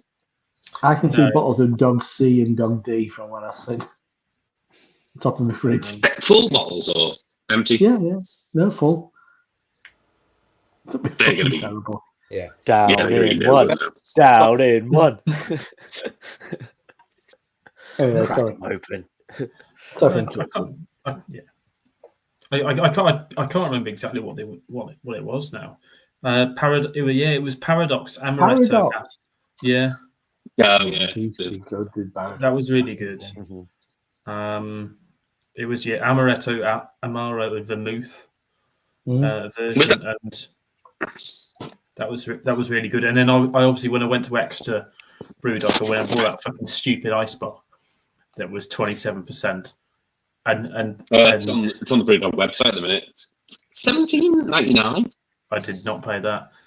I paid like fucking £11 or something in a. Yeah, but in a you got bar. your discount, haven't you? You get No, 25% it off. was like £11 in the bar. Okay. Yeah, it was fun to try. Is all I'd say. Are we still doing UK breweries then? Oh yeah, Peter's sorry. done It's your go, Rob. After I just want to interject and be very arrogant, but I've realised how good Star Bars are. Yeah. Star Wars are amazing, but duos are terrible. What is that empty bit in the middle? Yeah, I know. Well, so Shrinkflation, mate. make it one bar. Bendy. Mm-hmm. Well, no, that costs more if they made it one bar. So it's two. Yeah, that's why they bars do it. into one. Yeah. And if they make one bar, they make it shorter. So supply chain. I'm going to say my UK brewer of the year is Asvex. As much as I love Track and Verdant, I think the Track haven't done well. Not because I don't want them. And actually, the last time I had a Track Imperial Stout, it wasn't very good. And this year, you can only get Track Imperial Stout if you're part of this fucking subscription, or you're in the tap room for the 45 seconds that the Planet's beer was available. But I said last time I had Track Imperial Stout, wasn't good. Verdant, I fucking love Verdant, but Verdant, they don't really go down that avenue, and that's fine. But as far as I think, Much of a muchness. Yeah, I mean, like the Ferryman thing, it's all right. It's not going to blow your socks off, but I think Asvex, top to bottom, I think I've never had a bad beer from. I don't go for the pale ales. I think they're a bit meh. But I mean, their IPAs can start at 5.6, and that's cool with me. That's perfect ABV, loads of character. but then also some fantastic imperial stouts, some amazing sours. I mean, but doing all the silly hypey shit, but doing it really, really well. And so I think they've absolutely. I think they've built. I think that's what Azvex has done. They've built year on year. And I think they go from strength to strength. Mm-hmm. And I'm drinking one now.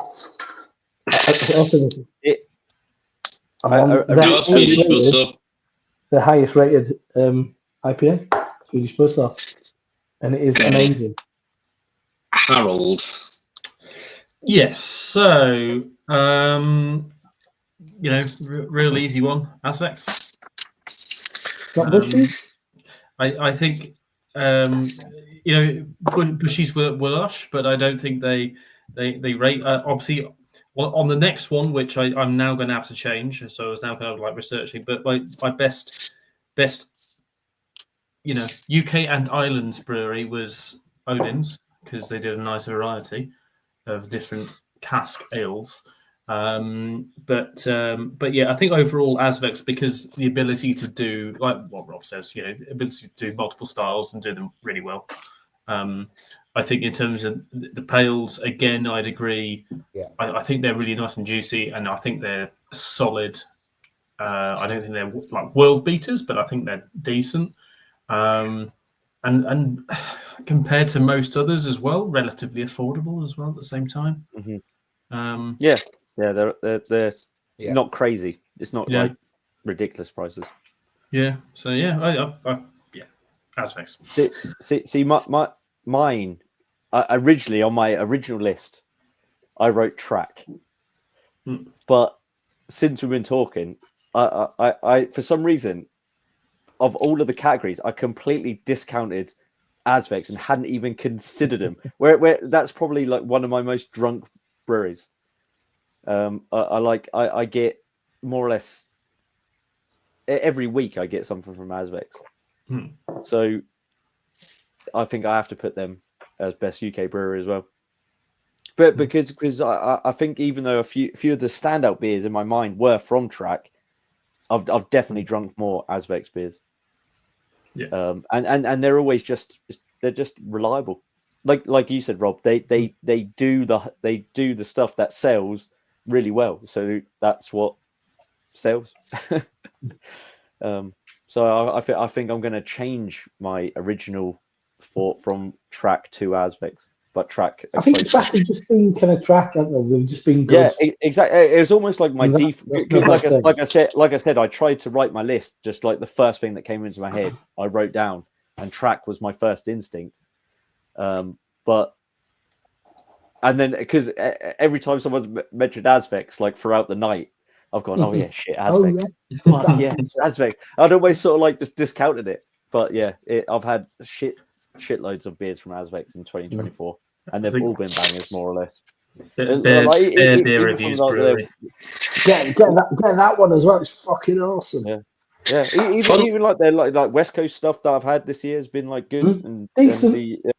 Yeah. Some of the best. They're making nice hellers. I mean, the hellers is decent at the top. Yeah, I mean, yeah. Can't fault them. Are you ready for a shock? The person that lives in Liverpool. Whoa, the only person from Liverpool is not saying Azvex, he's saying Track. Fuck me, okay. Because I've had some mediocre beers from Azvex.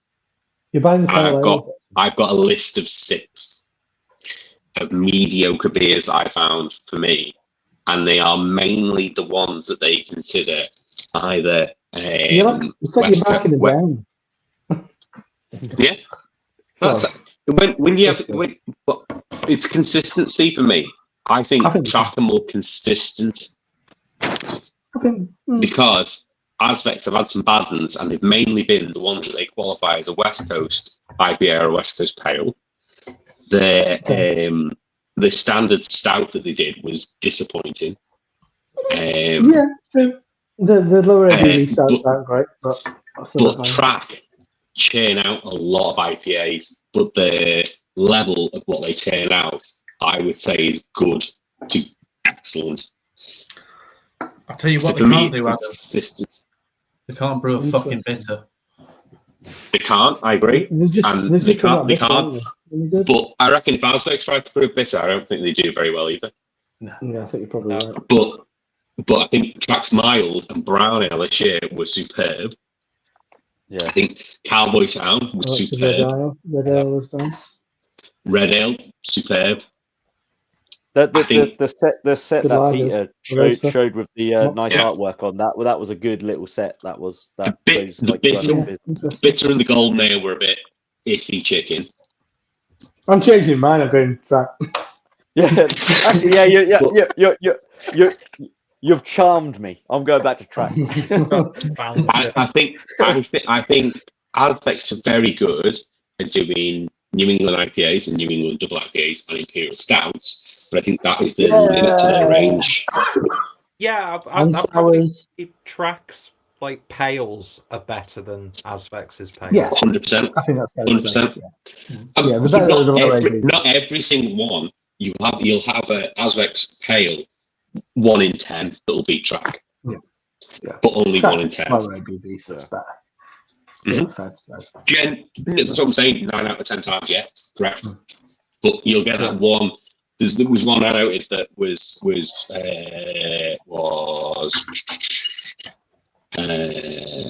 think they've made some like nice porters. Inflatable Sharks was a really good pale ale that they did. Oh yeah, I think it was at that bar. That came with lights. Don't think so. Something about sharks. But but that's. It was Lakes Brewco and Bathhouse collab. Yeah, that's when I were last at the tap. That had just come out. That and Scoop and something else come out that day. All right. It is interesting though that between the 5 of us we drink a ridiculous amount of different beers, try all sorts of stuff. What the fuck? Did Adam just kill his dog? Did Adam just murder his dog live on the thing? I see Sam Mark turning on. Yeah. But I touched my foot on the vacuum cleaner. But like we've all like stumbled across it, like either Track or Azvex as being the best brewery in the UK. It's interesting because, and also we're not. I wouldn't call any of us fanboys in this day and age. It's not like any of us champion specific breweries. Like and we have blinkers on, like we know good beer when we seize it. So it's like it is very interesting that we've all come to a pretty similar. Well, I didn't include Carling. Didn't shred my dog. Yeah, no. Yeah. Just like I said, you stood on your lawnmower. But no, I think that is very, very interesting. What's that noise now? No. That's the noise. I thought that was your dog eating. Me. I can put you on some quality in your mouth. Jay was on a really interesting talking point then. You turn up with your fucking jumping. Unbelievable. Sorry. Scouter turns up, bad mouthing Azvex and jumping on his fucking places. Azvex are good. I just don't think they're the best brewery for the UK for me. I think Jake's on something really interesting there. I mean, I said I love Verdant, but maybe we're splitting hairs, but it's quite an interesting talking point. About Timothy Verdant on keg. It's a bit like I'm a big Beak fan, but like this year, it's just been all much of a muchness. It's really been sort of like and the stuff that they do differently, where they try and do like a sour. It's like I'm never going to fucking buy that. Bit rough, a bit choppy. I'd say a lot of hoppy stuff. We had Drift the other on Wednesday night. That was really good. I'd have to say that was really nice. I did like the donut Imperial Stout. I did like that earlier on in the year. I didn't try that. Yeah, the most recent one is very good. Which is. I don't think Beak anywhere near Track or Azvex in terms of output and consistency. Or verdant. Yeah. I think No, there's a or quality. verdant, I mean, it's like that intangential quality. Yeah, no, it is. something that is very- It's where like you can almost very know nice, that that's a very track good. beer. Mhm. It's that's where track are like becoming their own thing. It's like you almost know it's a track beer. Yeah. Yeah, it's that weird sort of thing. Yeah, but again, as I say, with those specials that they did, some of them you would never say that's track beer. I think it's fair to say that they've spread the wings a bit wider than Azvex, if you want to kind of like make that kind of argument. into different with kind of styles and stuff like that. The fresh hop bitter. Did you have the fresh hop bitter? Not It came out yet. just before that little rage. I think No, not Harry- the recent one. Like when they did that little range of they did a red IPA, a brown ale, and something else. The week before that, they did a bitter, which was a fresh hop. Yeah, I And can't that remember. was lovely. That was lovely. I mean, when I think of fresh hop beers, I always remember 5 Points Gold, and it's. I mean, I don't drink tea because I think it's a bit. I don't like tea. I don't like tea. But it makes me think that that's what tea tastes a bit like. Yes, sorry, Harry floral. Harry sent us that bitter. It was really good. It was really. I found it overly floral. I didn't mind it. I thought the brown and the red were better, and maybe the mild as well. But that bitter was very good. The golden ale was the weakest one. I didn't have the mild. But yeah, the brown was The mild brown was premium. like that weird mid brown, wasn't it? There, it wasn't like Cowboy Town. No, Cowboy Town. Well, Cowboy Town's an American brown. I found that the brown they did in that series was an English brown. Yeah, but it was but it wasn't a very brown. It was a bit of a reddish brown. Okay. Brown. But yeah, it was the best. Do you want to start with the next one, Rob? Which is the best non-UK brewery? Yeah, it's going to be pretty quick. Shame Jake's not here for it. Augustina. Because I've not drank much overseas beer, really. I mean, bits and bats here and there, but not a hell of a lot. But one thing that I have drank quite predominantly this year is Augustina Ale stuff, and it's just fucking incredible. How can you go wrong? I mean, just the Hellas is amazing, but I mean, Edel stuff's next level. And to the point that up at Triangle, Gav was buying it in because he knew I wanted more. Every time I went in, a bottle of Edel stuff. Thank you very much. That's the start of the day. Yeah. But I mean, I think that's it. I don't think it's a bad thing. I mean, we here and there you kind of jump in. I mean, I could have said like Parish or something. I've had some good stuff from Parish, but I've not had. But I've probably had 4, and I've probably had in the summer. I could easily have had 4 Edel stuff in like a day. So I feel like I would be cheating them if I didn't say it was Augustina. That's fair. There you go. Yeah. Peter? For me, Augustina. Everybody's Augustina apart from Adam. Sorry. For me, was a really nice surprise when I was in Paris. A brewery called Plan B. I mean, granted, I only had 3 beers while I was there, and those were the only 3 beers I've had all year. But I thought they were just really good, high quality examples of the styles that they were brewing. And Plan B. We'll probably never see any of their stuff. Would you say he was there? The Joie de Vivre. You say he was there. Saying Vavavoom. Did you try Plan B in Harry Brown? Saying Je ne sais quoi. I got the reference, Harry, on that. I've heard there was end credits somewhere. Harry? Michael. So, best non-UK brewery. So it's basically a brewery that I also slammed for one of their beers, but it's Elm 11, because I've had 4 of their beers this year. Okay, I didn't particularly like the melt because I couldn't fucking pour it into the glass. It just wouldn't shift, and I had to squidge the can. But it was way worse than the Azvex. The Azvex was actually still liquid, and this was just a solid.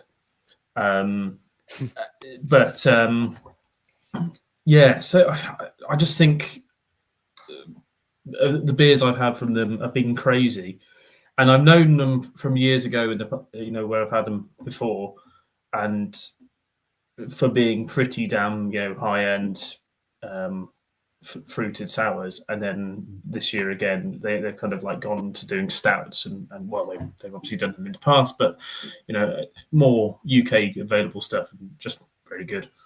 Yeah, I didn't mind the stout. Quite enjoyed it. Couldn't pour it. I think mine poured better than yours. Yeah, maybe I got mine before you, or maybe I poured it better. Maybe I maybe I just got it. It didn't sit as maybe mine didn't sit as long, so it didn't get solidified. But it was like Bailey's, really. Yeah. But there was something what resembled a beer at the heart of it. I felt. Yeah. It was. I don't feel the need to get another one. I feel like I've done it, and I was curious what this whole thing was. I don't think it's going to go anywhere as like a style or anything, but no, it's the nickel style. No. That's it. I haven't really had foreign beer in large quantities, but all will change this year. Yeah, that Elm 11. What I said. It's very good. Yeah, that'll be the cherry on the cake. Peter's showing off. Peter's showing off with his magic. His fucking do the fireworks again. I don't know how you do. Fucking witch. He's going to do like Undertaker. He's going to double thumbs up. Okay. Sorry, I have to take a piss. Oh, it's fireworks. There it goes. I can see it now. Jake, your best non-UK beer brewery. My best non-UK brewery. I'm going to give it to a bit of a surprise for me. I had a bit of a renaissance for this brewery. It was Stiegbaguettes. Ooh, really? Yeah. All of a sudden, they just appeared again on our shores with like 4 or 5 beers, and I had most of them. Had the 2 with the seagulls on the can.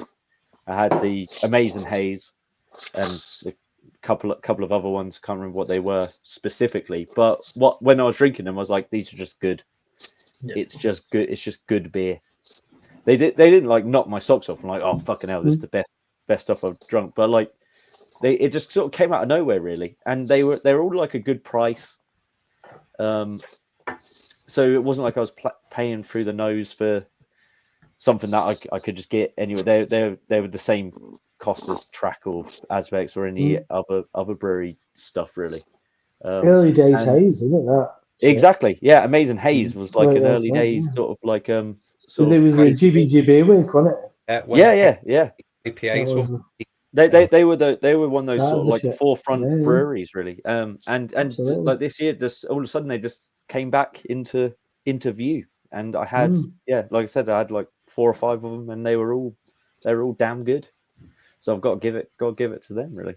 I remember talking to a chap from Stiegbaguettes at the first Hop City. He was a lovely man with lots of piercings and long hair. He was quite metal, and I remember asking him, right, how the fuck do you pronounce it then? And he was like, what do you think?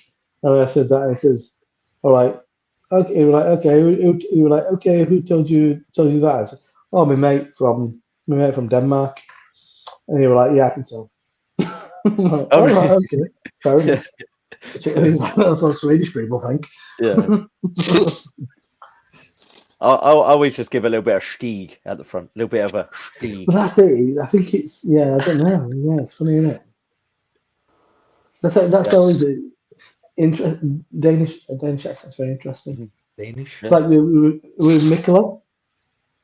If you were talking to somebody from Copenhagen, it'd be Megler. Super cool. Megler. He's the guy talking like that in Copenhagen. Megler. Well, Rob may not think that you can judge a brewery by 4 or 5 beers, but I would still say that Parish were my UK non-brewery of the year. I had 5. Well, there you go. You needed more than 4. That's why. Yeah, I did. I had the Revere Coffee Stout, Infinite Ghosts, Right of the Machine, Ghost of the Machine in a can. I'd only had it in a bottle previously. And Ghost Diamonds as well. So, which one did you have? Which did you have? We had Ghost Machine. Ghost of the Machine in a can, because I'd only had it in bottles previously. Infinite Ghost. Revere Coffee.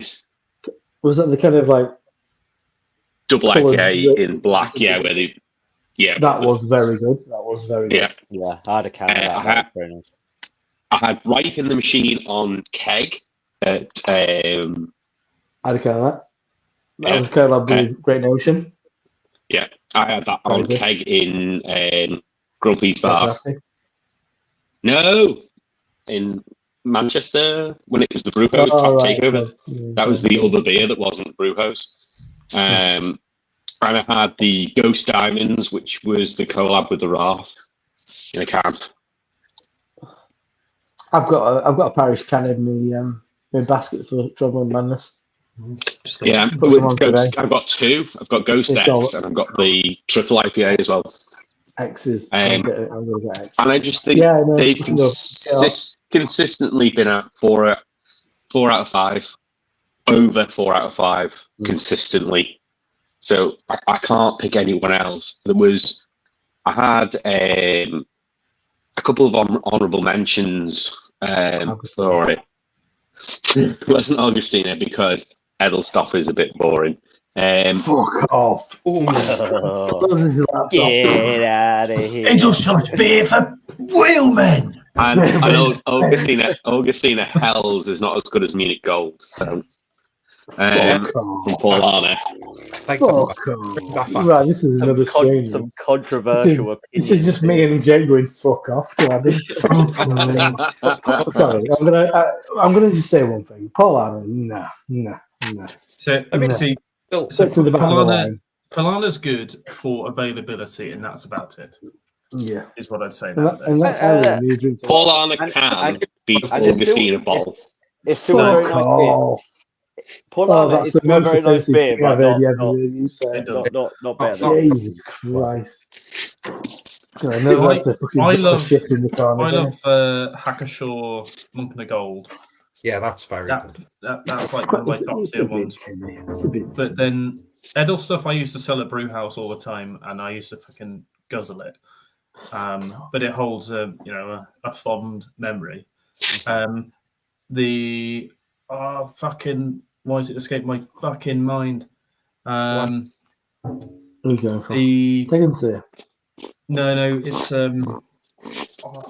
bastard. Adam, we had it in is that Adam's bum or his dog? Looking that nice. We had it in Petrichor bottles. Ale. Lager. Yeah, I'm aware. It was Hackashaw. No. We also had a dark one from them. Oh, we had the Augustine Dunkel. No, wasn't that? Did. Definitely did. Hackashaw don't make a big problem. Iyengar, sorry. Iyengar. Iyengar is pretty good. The Winterbock is a special beer. Yeah, so the Iyengar, I can't remember, 100 beer, I think it is, and the yeah, that's lovely. Yeah, the Junherter. Yeah. That was a good one. That is a good beer. Is that the Keller beer? Or is that think- is it some or is it No, the Young Herter is a Dortmunder. That's it. That's it. Dortmunder. Dortmunder. Seeing as Harry's going, we'll go with Harry, and then we'll go Rob, Peter, me, Jake last. If that's okay with you, Jake. I'll do whatever Just you remind want. me when you get there. Finish strong. Nice boys finish last. So, Harry, your best pub / bar of the year. Yeah, so It's a big talking point. it's a big one, and it's purely for memories. There are hilarious memories. Would be the Trafalgar and the Isle of Man. Just I honestly thought when you said hilarious memories, I thought you were going to say the other one where we were sat in the back room, which was funny because all the kids came in and there was a jukebox. But yeah, no, the Trafalgar was good. yeah. Oh yeah, the Blackburn Rovers pub on the Isle of Man. That was a bit weird. Yeah. Oh yeah. Yeah. Is it called the Rose Return? Yeah. I love Yeah. the amount of gloss, kind of like blue gloss paint in that place. It's amazing. Oh, we had a mental West Coast 7% Is there many jobby on pictures cast. of Alan Shearer and Colin Hendry?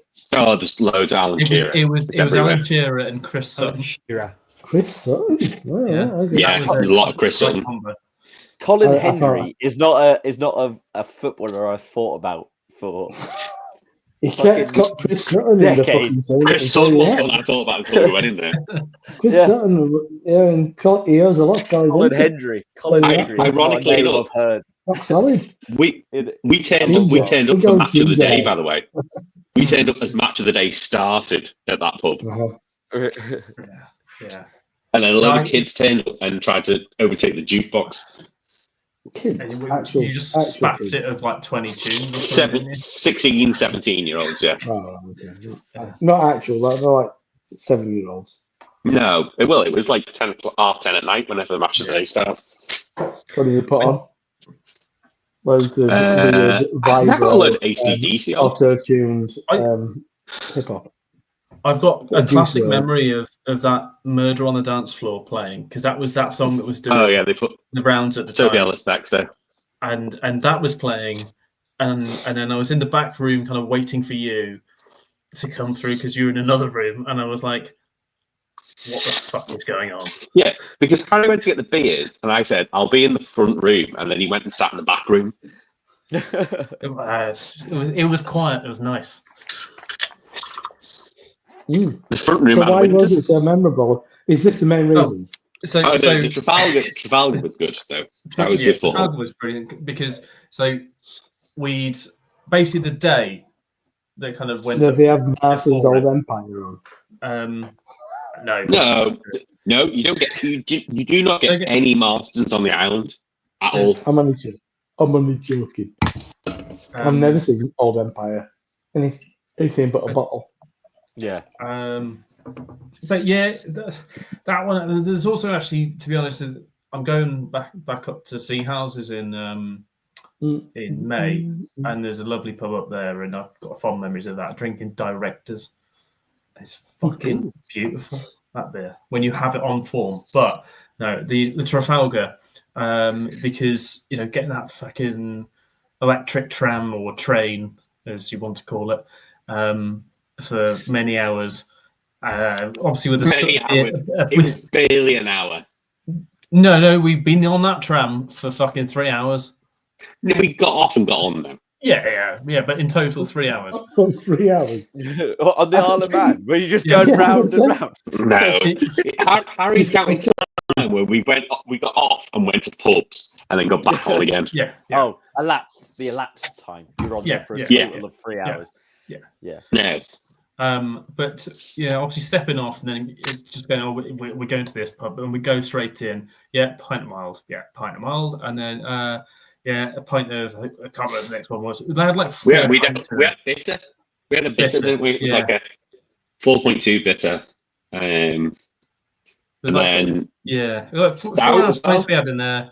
There were like decent pub snacks as well. nice fucking comfy seats where we were, and it was Yeah. nice and chilled. And then the next pub as well, which was the hotel, which I think had one of the best views because you looked across the whole bay. Oh yeah, and we got a golden ale from Canines, which was all right, and then did we get the mild from Canines, and then we also got like a stupid English IPA, which was like 6.7 or something, 6.2, something like that on cask, which was stupid. 6% plus beer on cask is silly. And the Isle of In Man, old man everything's so affordable compared to everywhere else. cheap pints. And it's quality and it's love. I think the most expensive pint was probably that 6.2 or 6.7 or whatever it was beer were on cask. I think it was £4. I think that was the most expensive pint. Yeah. That's crazy. That is pretty mad. £4. I think everything else is about £2.80, £3.50 kind of range. Yeah. God, is everyone just fucking hammered in the Isle of Man? Yeah, but the 280 one is like a 3.2. There's only 200 jobs in the entire island, so it's a tax haven. Cost of living is still sky high. Well, what I loved as well is like as soon as so obviously Slurpee picked us up from the airport, just picked us literally up. You walk through. Yeah, there's no parking. It's literally just the road outside the airport. You can park wherever you like. Diversity barriers or anything like that. Yeah. And you can pick you up straight away in front of the airport, and then bus stop. dropped us. Basically took us to the pub 8 a.m. People in there, that's what we love to see. Yeah. We got a breakfast sandwich as well. Breakfast that was included on the bar. Yeah, it was out on the bar and that's it. That's living. That is. That's living. 4% bitter straight away in the morning. It's all cask. We didn't really see a lot of keg, did we? There's little bits. Like the new brewery Noah has got they're doing bits and pieces on keg, mostly canned. So if you're a little island, making cask makes sense because it's just going to certain pubs. Your barrel's coming back to you, you clean them up, and out it goes again. You're only going a maximum of 20 miles. I mean, you think about how things are. A lot of prominent breweries now are using that old kegs. I mean, there's still a bit of fucking plastic shit going around. I mean, it doesn't make any sense having that on a little island, does it? No. Disposable stuff. What was the brewery that had the on Peel that had the pizza place where it was like a little brewery there. Yeah. I had a Schwartz beer, which is fucking weird. They were one of the very few keg places. Yeah, they did Schwartz. We had a Schwartz beer, didn't we, with our pizzas? Yeah, that was good. They do a lot of ciders as well, which is Peel's mental for ciders. But part of the apple, wasn't it? The Peel was part of the apple. That's terrible. Hang on. No, it won't show my thumb. Oh no, there it is. Took a while. No. Oh, there we go. Firework. I really want to see him do this, and it just a penis just turns up. Yeah. I can't remember how he did the balloons. What did he do for the balloons? Did I do that? How did you do it? No, he did double. No, we didn't do double. What's he do for? New ones. We actually got hearts. Did I get hearts? Oh. Yeah, Love Hearts came out. I was just looking if anything had. I was just checking on doing a search if there's any special It's effects. so funny. It's the most funny thing I think I've ever seen. What did he do for the other one? How do you get balloons? You did God. yeah? No, You did, it wasn't that. That was He did double piece. That was what. It started. Yeah. Because maybe so. It was balloons before. Maybe it was just single piece. Just do Single one. Single Just do piece. one. Yeah, balloons. Yeah, Yeah, it's the balloons. balloons. Yeah, really Do you close get balloons. confetti for double piece though? That's brilliant. Peter's room is littered with balloons right now. Yeah. He's got like 12 Word as on well. the ceiling. And a load of just Cost him a bloody marks fortune. all over the floor. Yeah. He's I got wonder he's got it whether all set. is that like train? Do you reckon you'll get a train? I don't think it's So No. to get back to the Back rules, with okay, as we've only covered one person for this fucking category, Sorry. we're essentially halfway through. And we're Rob, absolutely interested. go on then. No, somebody else can go. I was just making a point. No, I was going to go around. I was going to go around. Jake finishing last. Oh, I'm No, last. Jake Oh, can I'm go last. first Never Jake can go I first. did say before. I said finish strong. Oh, jeez. Oh. So I've got quite a few.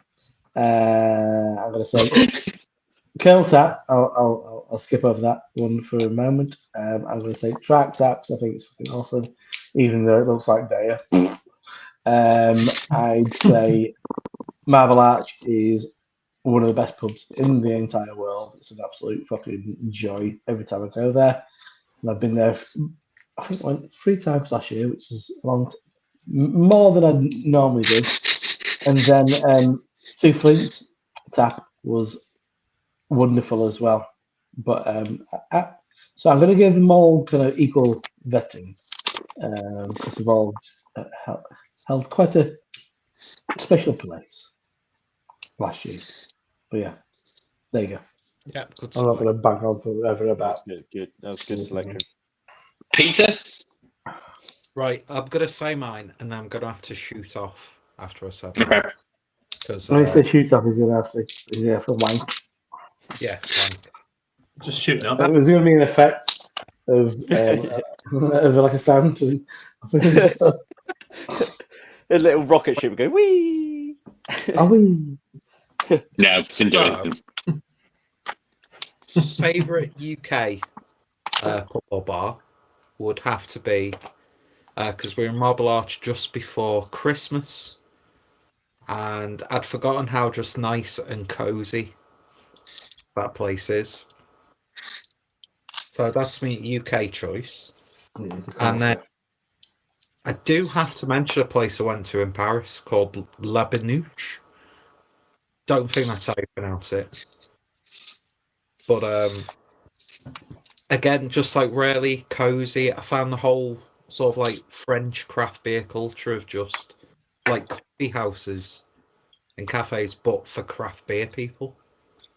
So like really like cozy, dimly lit, interesting selection of beers, and then just like a wall of like bottles of Cantillon and all these like French wild ales and imports.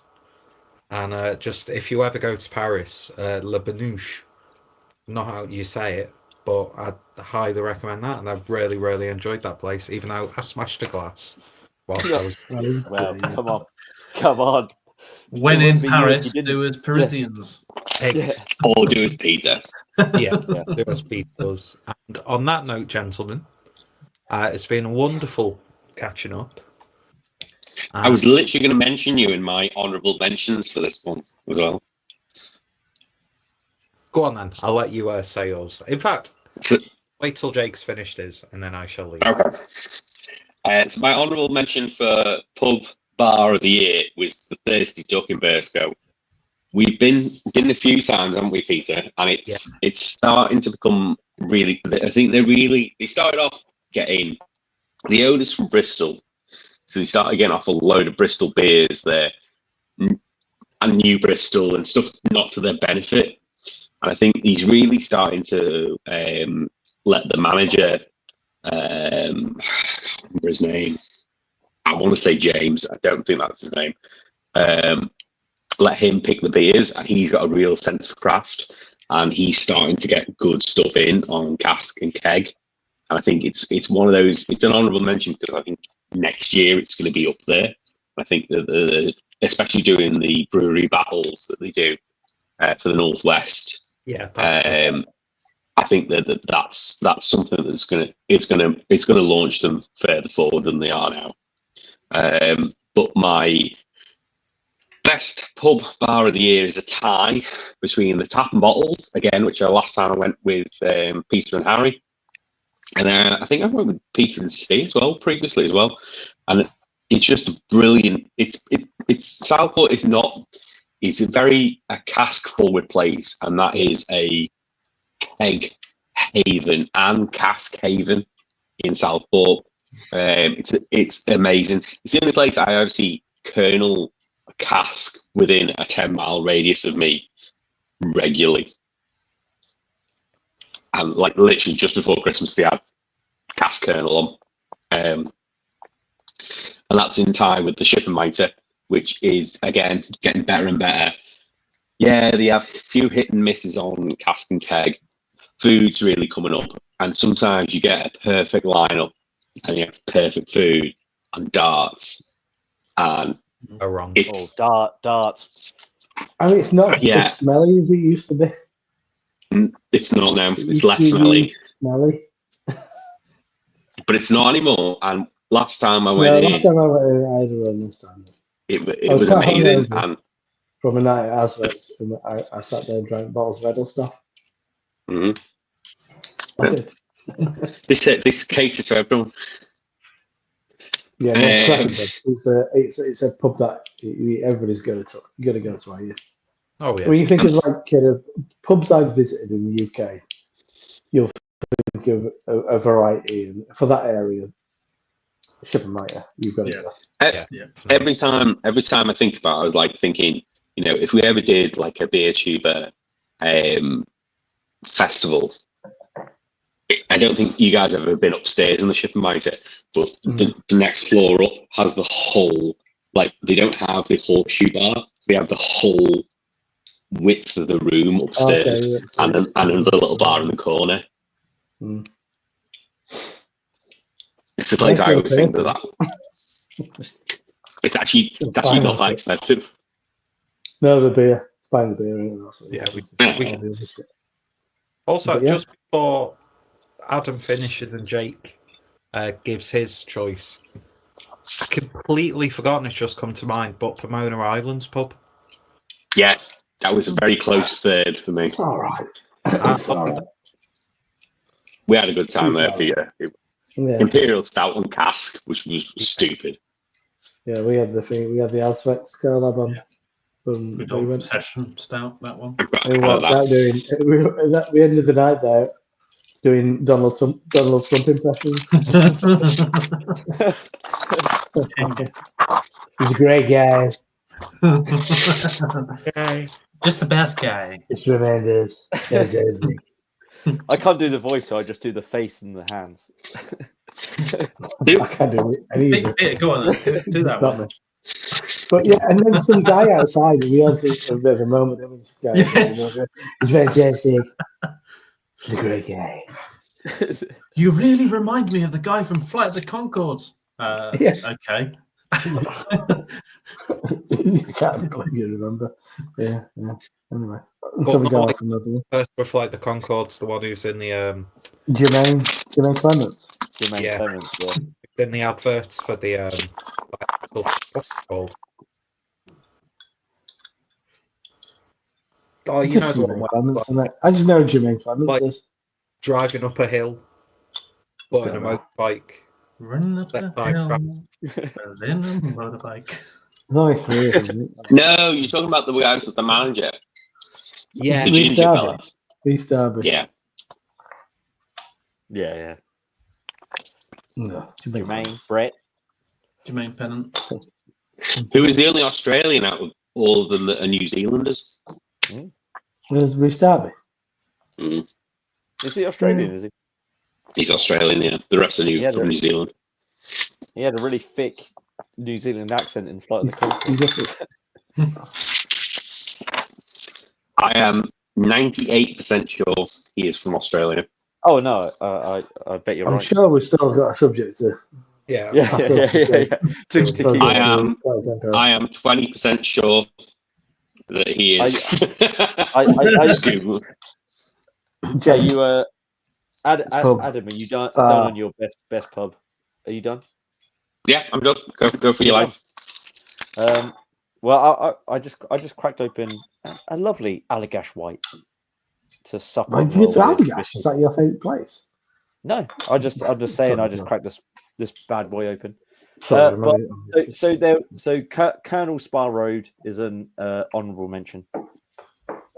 Fantastic. Two Flints was also on my list because I had a great time there as well. I've got to chuck in my local, which is the Edwardstone White Horse, which is the Little Earth Project pub, but it's so much more than that. You don't drink Little Earth in there that often. I rarely have a Little Earth Project. Just Jaipur on test.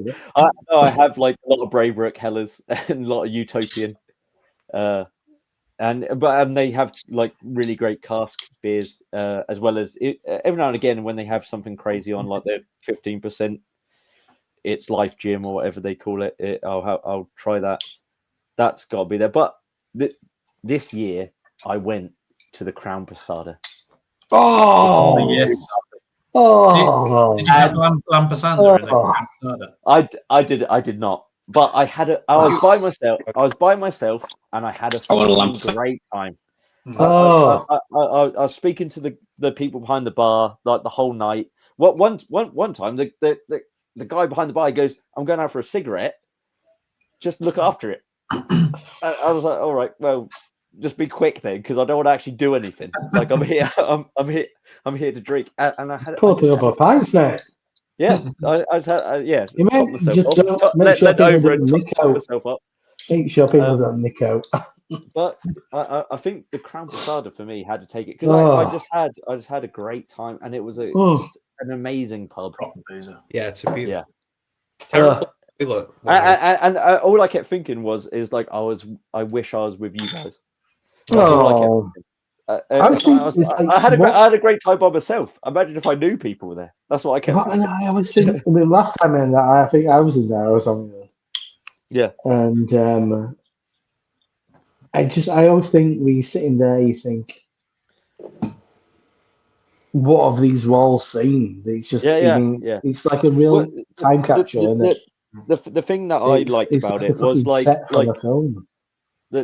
What I liked 1960s, 1970s Newcastle. Yeah, I sort of ordered my beers and whatnot, and sort of was just doing my own thing. But then, like the people actually working there, like talk to me rather than me talking. Like I'm never one for like going up to people and just fucking starting a conversation and like talk. But like they engaged, which was which made the experience all the more better. Like because they were actually like genuinely friendly people. Who like and then like he was like, I'm off for a cigarette, just like mind the bar for this foreign concept of hospitality. Yeah, exactly. Yeah, and that's what and it felt genuine. It wasn't like a sort of like because there's no sales pitch or anything like it was no, so that's it, you were in an amazing venue, and then the actual service itself was actually brilliant. So that's my one. Yeah, it's an absolute stunner of the place, isn't it? Yeah, I thought, It's rate boozy. Rate boozy. Anyway, lads, I'm off. So like, Wonderful. Where you going? What are you doing now at 12:30? What are you doing? Where you going? I'm going out with your emojis. I'm going here for a cheeky JW Lee's light. No, I'm off to bed. I haven't even done my lunch for tomorrow, so. Cheers, Jordan, Peter. See you later, Peter. Nice to see you, mate. Yeah, it was lovely seeing you, Peter. Bye, yeah. Bye. I See you later. Bye.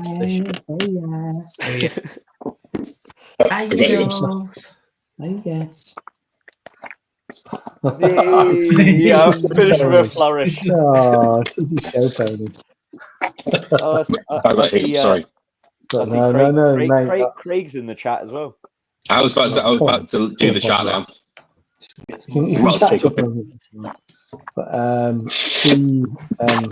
Bloody hell. Crown Posada. What a place. I've got a memory of being there, and although I don't know if they still do this, but the music they play was just on the record player. Yeah, and they put on like an album of protest songs. It were like a Tuesday afternoon or something. Like an album. I'd like to point that one out. he was like flicking through albums, and he was like Bowie. I was like, yeah, Bowie, stick some Bowie on. Nice. It was quality.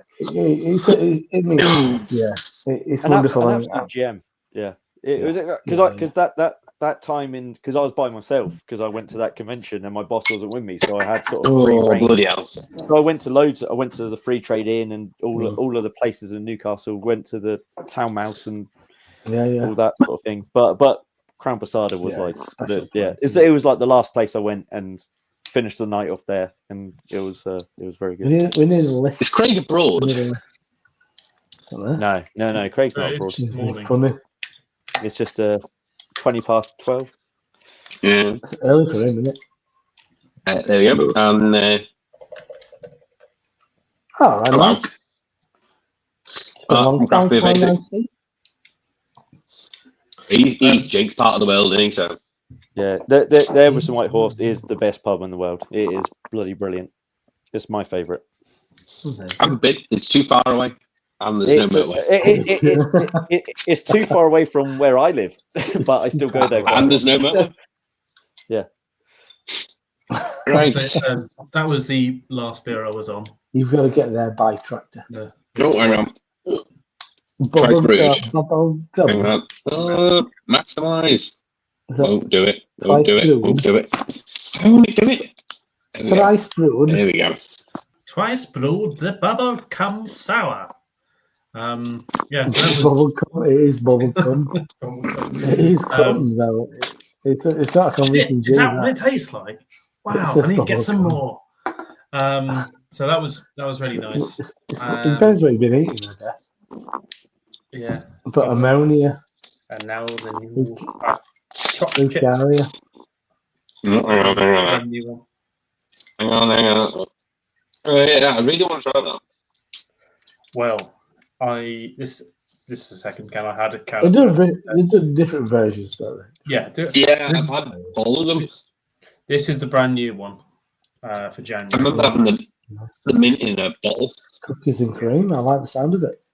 It's nice. Yep, you have to say full view. I can't get it. I can't change it. All right, fine. No. Yeah. No. They won't go. There we go. It just wouldn't exit. So I'll unmute myself. Has everyone done their pubs? Yes. Keep this show on the road. We still do. We still have 4. I was going to say we're in the back end. We're in the what was it? I'm not caring about the back end. The final few. It's all about the back end. I'm all about the back end, mate. So the best end. Am I okay to start on the next one, which is the best festival of the year? I think we're all going to agree on this one. Yeah. Mine is a tie. What? It's so Adam, isn't it? It's so Adam. Right, Adam can say something, and then we'll all say the same thing after the count of 3. All right, Go on, Adam, dog. you go first, Kick mate. off. Dog. He threw his toys at the pram. The dog kicked off. So it's a tie between the Camera Isleman Beer Festival and Farm Trip. I had a lot of problems with Farm Trip, and that's why it was a tie. If there were no problems I had with Farm Trip, yes, there were a lot of problems with Farm Trip. It was brilliant. Of course. The layout was superb. The problems were... Don't ruin memories, Adam. No. The problems were, which I said at the time, they were pissy with Peter when we got there, which annoyed me. When they were pissing because he had a bottle of water. Oh, they made me and Craig tip our bottles of water out as well. Let's make it was like vodka in there. No, but it's just a fucking thing. It's just ages. No, it was unnecessary. Nah, it's just dickhead. Yeah, but that's nothing to do with the festival. That's just there's still this to do with the festival. And they organised. It wasn't security, it was people at the front desk. Security didn't say a word. Oh, well. And the keg rotation was a big problem. They advertised a lot of keg, and they didn't rotate them quick enough. So much so, I know for a fact that they had to sell a lot of the kegs that they didn't get out to bars after the fact, and were still selling them 3 weeks later. Nope. Yeah. Nope. I'm going to say I have nope. first-hand information. Because, Matt. by the time because we were there on Saturday, and by the time we left, and it would close in a good hour before it was advertised to close, which is fine because we've been there for like fucking 11 hours. Yeah, but if you rocked up for the last 4 hours, you'd be annoyed. No, but they were dick all on. They were selling shit. They sold shit to Dead Crafty. They sold shit to Plug and Taps. No, maybe they did, but they weren't putting extra beer on after beer had gone. But at the end, we were at that little bar towards the like mid bar, that kind of one was set back a little bit. And there weren't much. Yeah, but you're not going to put a full 30-litre keg on, are you? At 4 o'clock on a Saturday. Yeah, you can stick it on and you can stick it in the tap room. But you've advertised that at the start of the festival. No, I don't think people think about it like that. I just think it was an excellent location. It was an excellently sourced keg and cask lineup. I just think it was managed poorly. I think your expectations are I've seen it at other beer festivals where they've managed what they've got better. Yeah, I think you just gotta go in and think whatever's on is what I'm gonna drink. Yeah. What's advertised is gonna cover an entire week. Yeah, but it wasn't. Whatever's on never went on. It's like some stuff never went on. No, well, it felt like that to me as well. But I mean, I miss those beers as well. The beers had gone before I got there, so that's fine. I loved Rivet and Farm Trip, the whole of it, but obviously because it's being with you guys and all that shit. Yeah, that was the best bit. The only criticism I had was like you had to go over there for that beer. That they could have just like made it a bit easier, just to like even if it wasn't a brewery bar type thing. Yeah. Just put like all those beers there for that brewery. Even if the brewery's not there to facilitate it, put them there. Don't make me go over there for that brewery's beer. And that was very minor criticism. I'd have just done it in alphabetical order. You know, in terms of brewery, because everything was all over the place. It just felt random. It just felt sort of it was random. Yeah. Which maybe that was the viewpoint they took, is just spread it out, and that's it. Yeah, they've got spots. They've got spots in the site where they could situate a bar. I think that's the decision. But that was the very minor criticism of a very great day. Yeah. My criticism would be an uneven walking surface for people you're expecting to be probably quite drunk. It's like I'm going to break my ankle at some point. That was my main problem. And they did make Craig pour his milk out. It was just unnecessary. Craig brought a pint of milk with him, which they didn't let him bring in. That's weird. As someone who has arranged not allowed on a farm before, which is not allowed, considerably larger than what Rivy do. I'm surprised that they get away with having fucking glassware on the site, because that is a major concern. We've got a bar there most of the year, aren't we? But you know, still then having a bar there, I'd be concerned with having glassware, just from a kind of legal standpoint.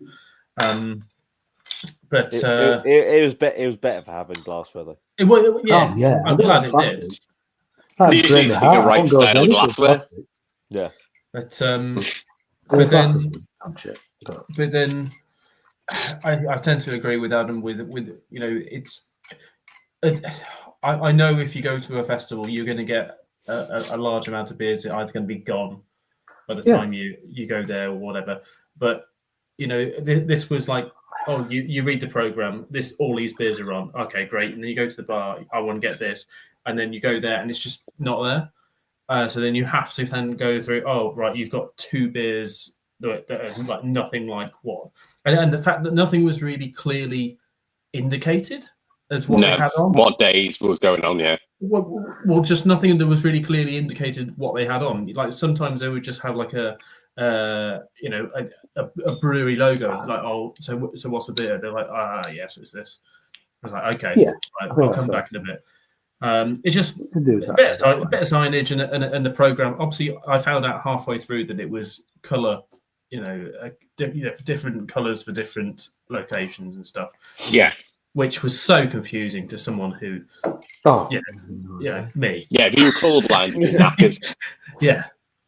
And if you can't see I it from didn't catch on that. But also, as well, the other thing from the Pro Water out as well, the soft drink section was terrible. So if you're a designated driver, which is in the middle of nowhere, you're buggers, absolutely buggers. No, but why are you going to do a festival if spending money up front? Because you've got to drive there because it's in the middle of nowhere. We do. Yes, you can get you got the taxi from the train station, but not everyone can do that. That train only links up to certain parts of that area. Yeah, we went back to our. We did go back to the train station. I went to a different pub to what everyone went to. We went to a pub, and they had a woman on. They had a 60th birthday party on. They were all outside. You know, there were a woman on. There were a turn on, a woman singing, and there were nobody indoors. And so we were all pissed after like 10 hours at a bit of festival, and so we were fucking loving it. And she was really, it made a day. Like we were like, fucking come on. Yeah. she's belting out a bit of Adele and stuff. So what happened with us is like we were bringing fucking San Miguel at that point. It might have been Cruz Campos actually. So there were 2 pubs. Basically, we said, oh, we're going right by the train station. The 2 pubs actually have the same name. I can't remember what the name of the place was. I didn't realise this, so I just went to, oh yeah, that's like the fucking Diggers or something like that. Let's go to that one. And then walked in there. They had Osset on, it wasn't. It was like a new Osset, like a rotational one. It was a special. A special Paul Ale, and I had to have it. And then Craig had some others. They had basically like 8 different real ales on. And then Adam like rang me and goes, "Where are you? Can't find you. You're not here. You're not in the pub." I'm like, "I am. I sat here in the pub." And it was just because he went to the other one, which is the same name. There's more than one pub. They have the same name. Same name. We walked past one, didn't we? They had the same.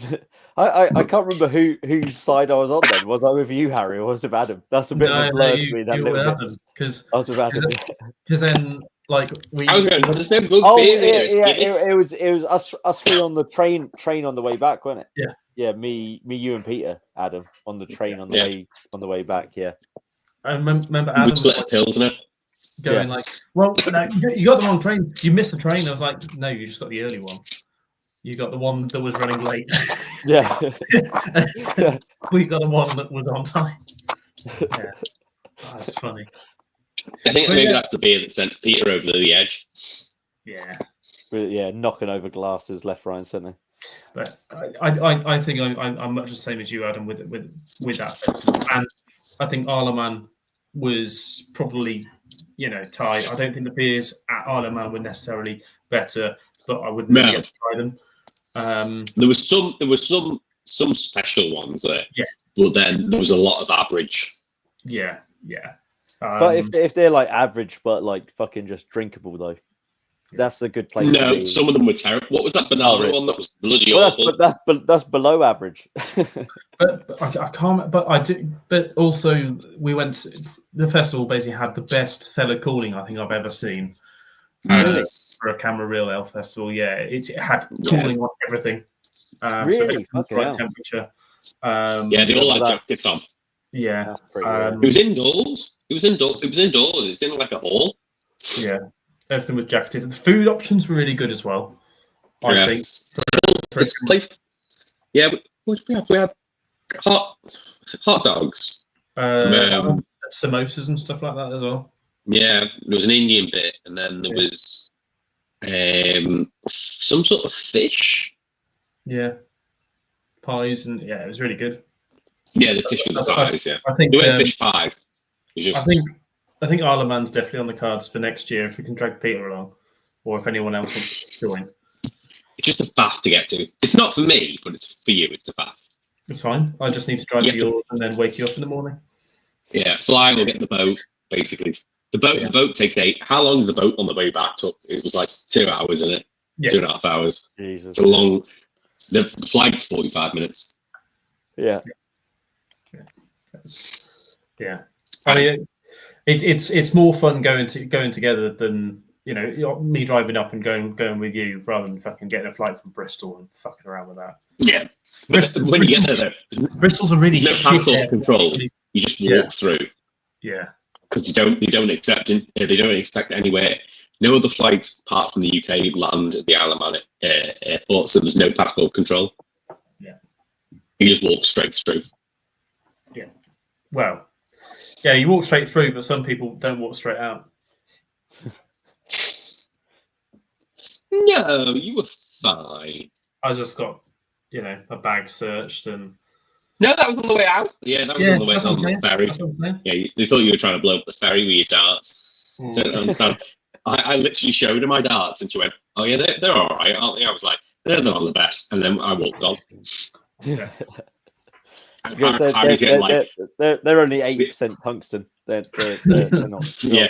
No, she was like going, "Oh, yeah." I was like, "Oh, they're quite heavy." And then Harry was getting told him to take his jumper off, and they were giving him the pat down and all sorts. Really, you got the full. Yeah. You got the full treatment. They went through his bag, made him take his jumper off. Twitch his nipples. Hey. Pretty much, and I was just sat there, like beyond the security thing, just sat on a chair, just watching and laughing. He's still banging on about Rivington security. No. This is Isle of Man airport. Local fucking. Well, no, it was the ferry terminal on the way out. Oh, not even the airport, ferry terminal. Yeah. Fucking hell. Yeah, we got the ferry back. We got the flew there. We got the ferry. The ferry is like nearly 2.5 hours. It's not worth getting the ferry if you can avoid it. But I think for getting the ferry and arriving in the centre of Liverpool, straight to go to another beer festival. Another beer festival, yeah. And meeting Hubert, which I didn't tell Harry that Hugh was meeting us, and it was a complete shock to him as soon as he arrived. I'd literally seen Hugh the week before as well, and then round. Disappointing. Always a sexy man. So, me and Hugh talk quite often. So the beer festival thing. The only other shout out that I need to give is that there's a local beer festival to me, which I've gone to the last couple of years, and it's a tiny beer festival really, but they do get like some decent breweries like Burnt Mill, and they've had Siren before, and they Asvex, they couldn't come themselves, but they sent a load of beers, which is the like Felixstowe craft beer festival. And I've just had the greatest time there. It's a tiny little festival, but I've just had a great time there year after year. What's it called? It is the Felixstowe Craft Beer Festival. Okay. Yeah, well, I think it's called that. It might be called Beach Street Festival because that's where it's located. I don't even know, but so it's run by the craft beer place in Ipswich, the craft beer bar, and they've got a few across Suffolk and Essex, but it's just such a good festival. there's like they get like 10 breweries, and then they do like a bar of just all random stuff. So they'll get like a load of Verdant and load of Daya and load of bits and pieces, but like they get like Emperors and Azvex and Burnt Meal. Good. That sounds good. Yeah, it's good. It's just such an unassuming. And I go with my dad and my brother-in-law. We get the train, have beers on the train, go there. It's nice. There's loads. It's like a street food place, like all shipping containers. So you get like this fucking like decent food. It's just such a lovely little sort of gem, really. Nice. And it always doesn't have to be like the big like massive stuff. So that's an honourable mention for me. Brilliant. Last few categories. So we've got the best bottle shop / online store. Jake, do you want to take us away with your selection? Trembling Madness. Come on. Numero uno. Yeah. That's it for me. Same. There we go. I split mine up purely to give a local bottle shop a mention, and that is obviously. And then obviously online stores just always got me trembling. Good shit. Good prices. I've not done a Trembling Madness order this year for the fact that I constantly order now from the Optimist and Left Field Beer. Good on. Left Field does get some crazy shit. Yeah, and you still get 10% discount. I pick up from Trembling Madness, so it makes sense to me. But yeah, Left Field gets some crazy shit in, and Jim appreciates your service, don't you worry, Adam? He will be getting an order in the next 2 weeks. Yeah, no. I was there last night. Is along with a member of. Sorry, I've been flicking around on the screen. So I popped in last night briefly to get the State of Kind stuff and a couple of bits from Two Flints for the weekend. And so I popped in, had a little chat with Jim. And guess who were in there? As he always is on a Thursday night, appears. One of the lads from Five. You know Five? In the band Five? The band Five. Five will make you get up. Yeah, there's only 3 of them left. He's always in there. I know him. I know him sort of. He's a nice lad. But yeah, Sean, Optimist. Sure. I've got points, so I need to use the points up. No, he's good as Jim. He gets in good shit. Yeah. Last night, so I was like, should I go over? It's like an 8-minute train journey.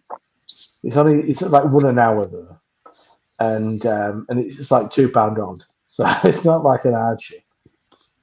And I can have a beer while I'm there as well for an hour. And but I sat on Bog, messaged him. He replied like nearly instantly on Instagram. I'm like, oh, there you go. I'm coming over. Because you told me you had what I wanted and stuff. He's like, oh, what are you looking for? So no. I have mentioned your name, Adam, and you're like, oh yeah. I know that name. He does, yeah. No, he's good as Jim. Yeah, no. Next couple of weeks he'll get an order. But I must be the only one he ships to Liverpool. Must be. He does a good amount of orders. He's not banging it out like Trembling Madness, but which apparently works at a loss. I'm like, fuck off. Yeah. maybe the shop in town does. But yeah. I mean, the amount of staff they have in there, but online it's going crazy. Yeah, I've done a few orders in the past, and I assume it's him. He's like messaged afterwards, like, "Oh, why did you order?" And it's like, well, you had what I wanted, so I made an order. Really? Yeah. It was it was like on Instagram or something like that. Like oh, I've seen you've done an order. Oh, right, okay. There'll be a main guy. Yeah. He's a good dude. He's funny. He's a funny character. I had a similar thing from Wee Beer Shop because I can't remember what it was that I couldn't get hold of. Like it was some like pumpkin beer or something that I wanted for the pumpkin series, and I couldn't get hold of it anywhere. And they happened to be the one place that had it, but it was an Abbeydale beer that I was after. And so I went on there. I was like, "Oh, they got some stuff. Oh, okay, let's get some stuff for the advent calendar at the same time."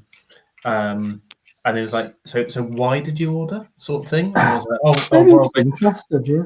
Yeah, I was like, Yeah. Well, yeah. I know. I said, "Oh, because you've got the Abbeydale beer, and you've got a really good selection of beers, which I wouldn't normally be able to get hold of." So I'm just going to put in when I do my order. I'm going to put in the notes. I'm going to say, Jim, Rob Derbyshire says you're a knobhead. So I'm going to don't be that. No, me and Jim are very good terms. I love you, but Rob Derbyshire says you're a knobhead. No. Give me free beer. Give me out. Charge him double. He don't fucking give me out for free, don't you worry. He's good lads. Best new brewery. So anything from the last year plus, last 2 years. So this isn't a new brewery, and I'm sure maybe people haven't. Maybe people might have the same opinion, but Two Flints just do not get the respect they deserve. I don't think. Like, I know they've been going longer. They've been going longer. Yeah, but they are just. They are great, and for a little while I used to be able to get them quite readily, even in Ipswich. But now I haven't seen them around that much. I think they produce some really good stuff. You just out, Jake. The 2022 they were founded. 2022. You can't quite claim them as new, but I don't think they get they don't get the plaudits. I don't think. They've been putting a lot more stuff on keg lately. Oh, really? Is that what they're going for? Like big stuff? Yeah. Then that's good to know. Yeah. That's good to know. That I will pass that on. I think they're excellent. They're really refined. You can kind of see, like, it's kind of like Kernel-esque. It's not. That's what I. It's they're not trying to. I mean, the stout that they did was very good, but they're not trying to. I mean, but when I went there, he was telling me about like saisons and stuff. But they're not trying to be silly. It's quite measured. Qualities kind of paramount and stuff, and very unassuming. Just he was a main chap who I got chatting to. He was really nice, and it kind of pulls like that was one of the reasons. One of the reasons I went there. I'm like, oh, that just makes me feel like I like you even more.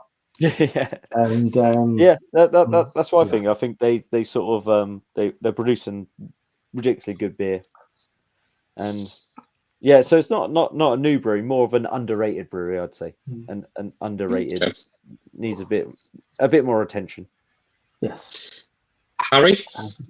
I think it is, for me, Ideal Day, which is probably a brewery some others have tried a little bit of. Not yet. So I had them first at BCBF earlier on the year and was talking at length with the owner.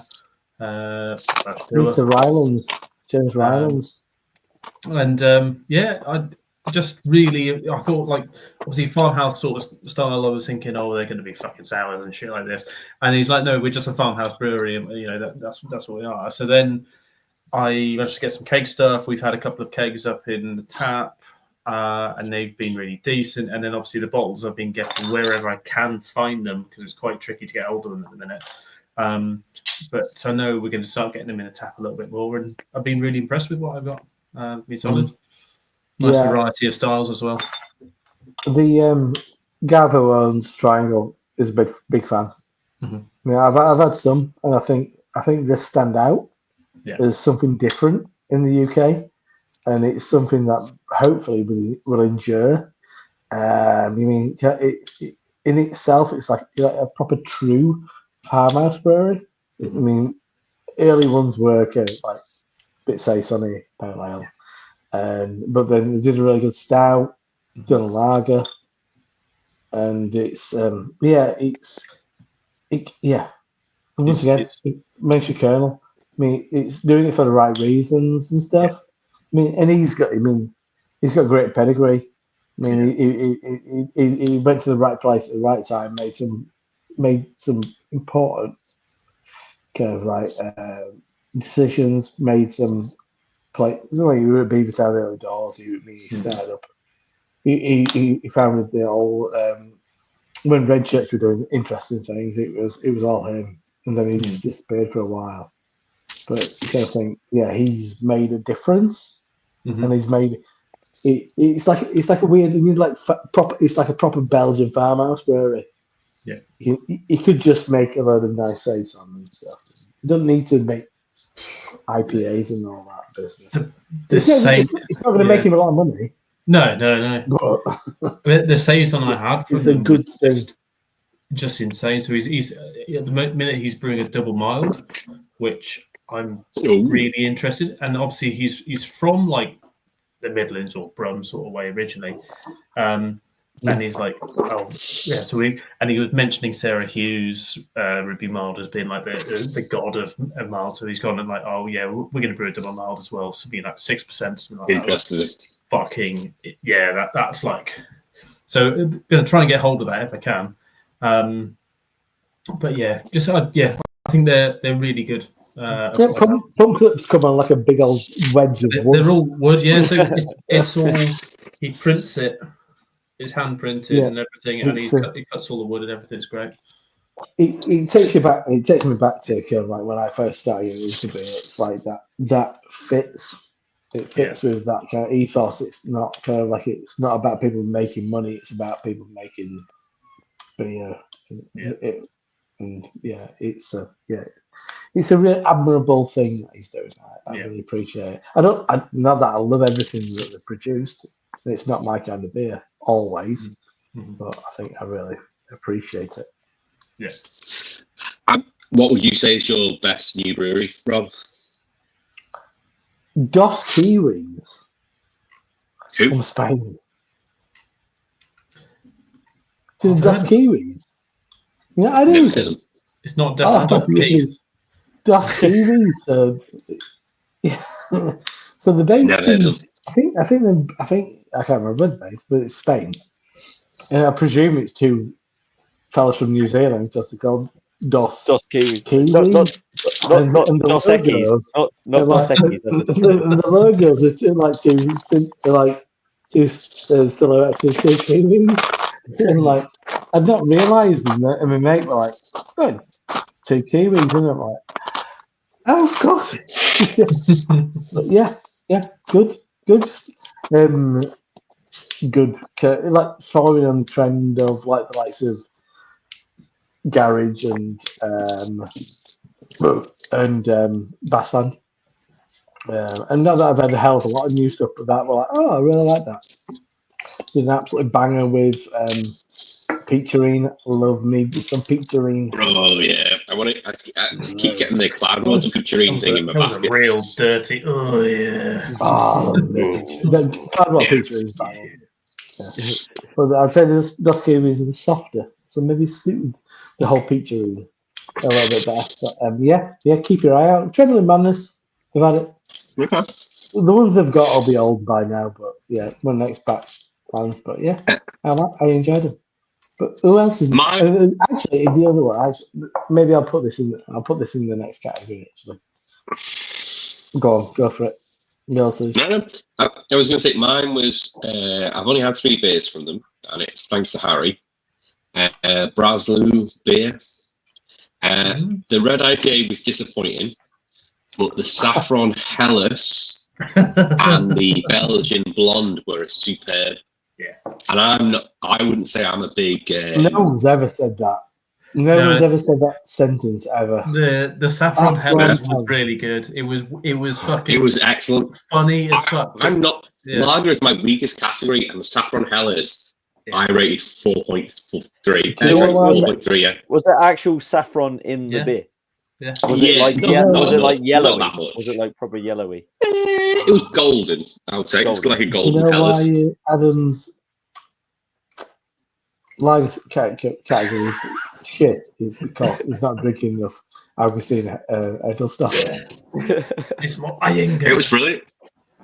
Honestly, Rob, without tasting it, you can't comment. Okay. Oh, I'm not. It was good. I'm not saying it's not.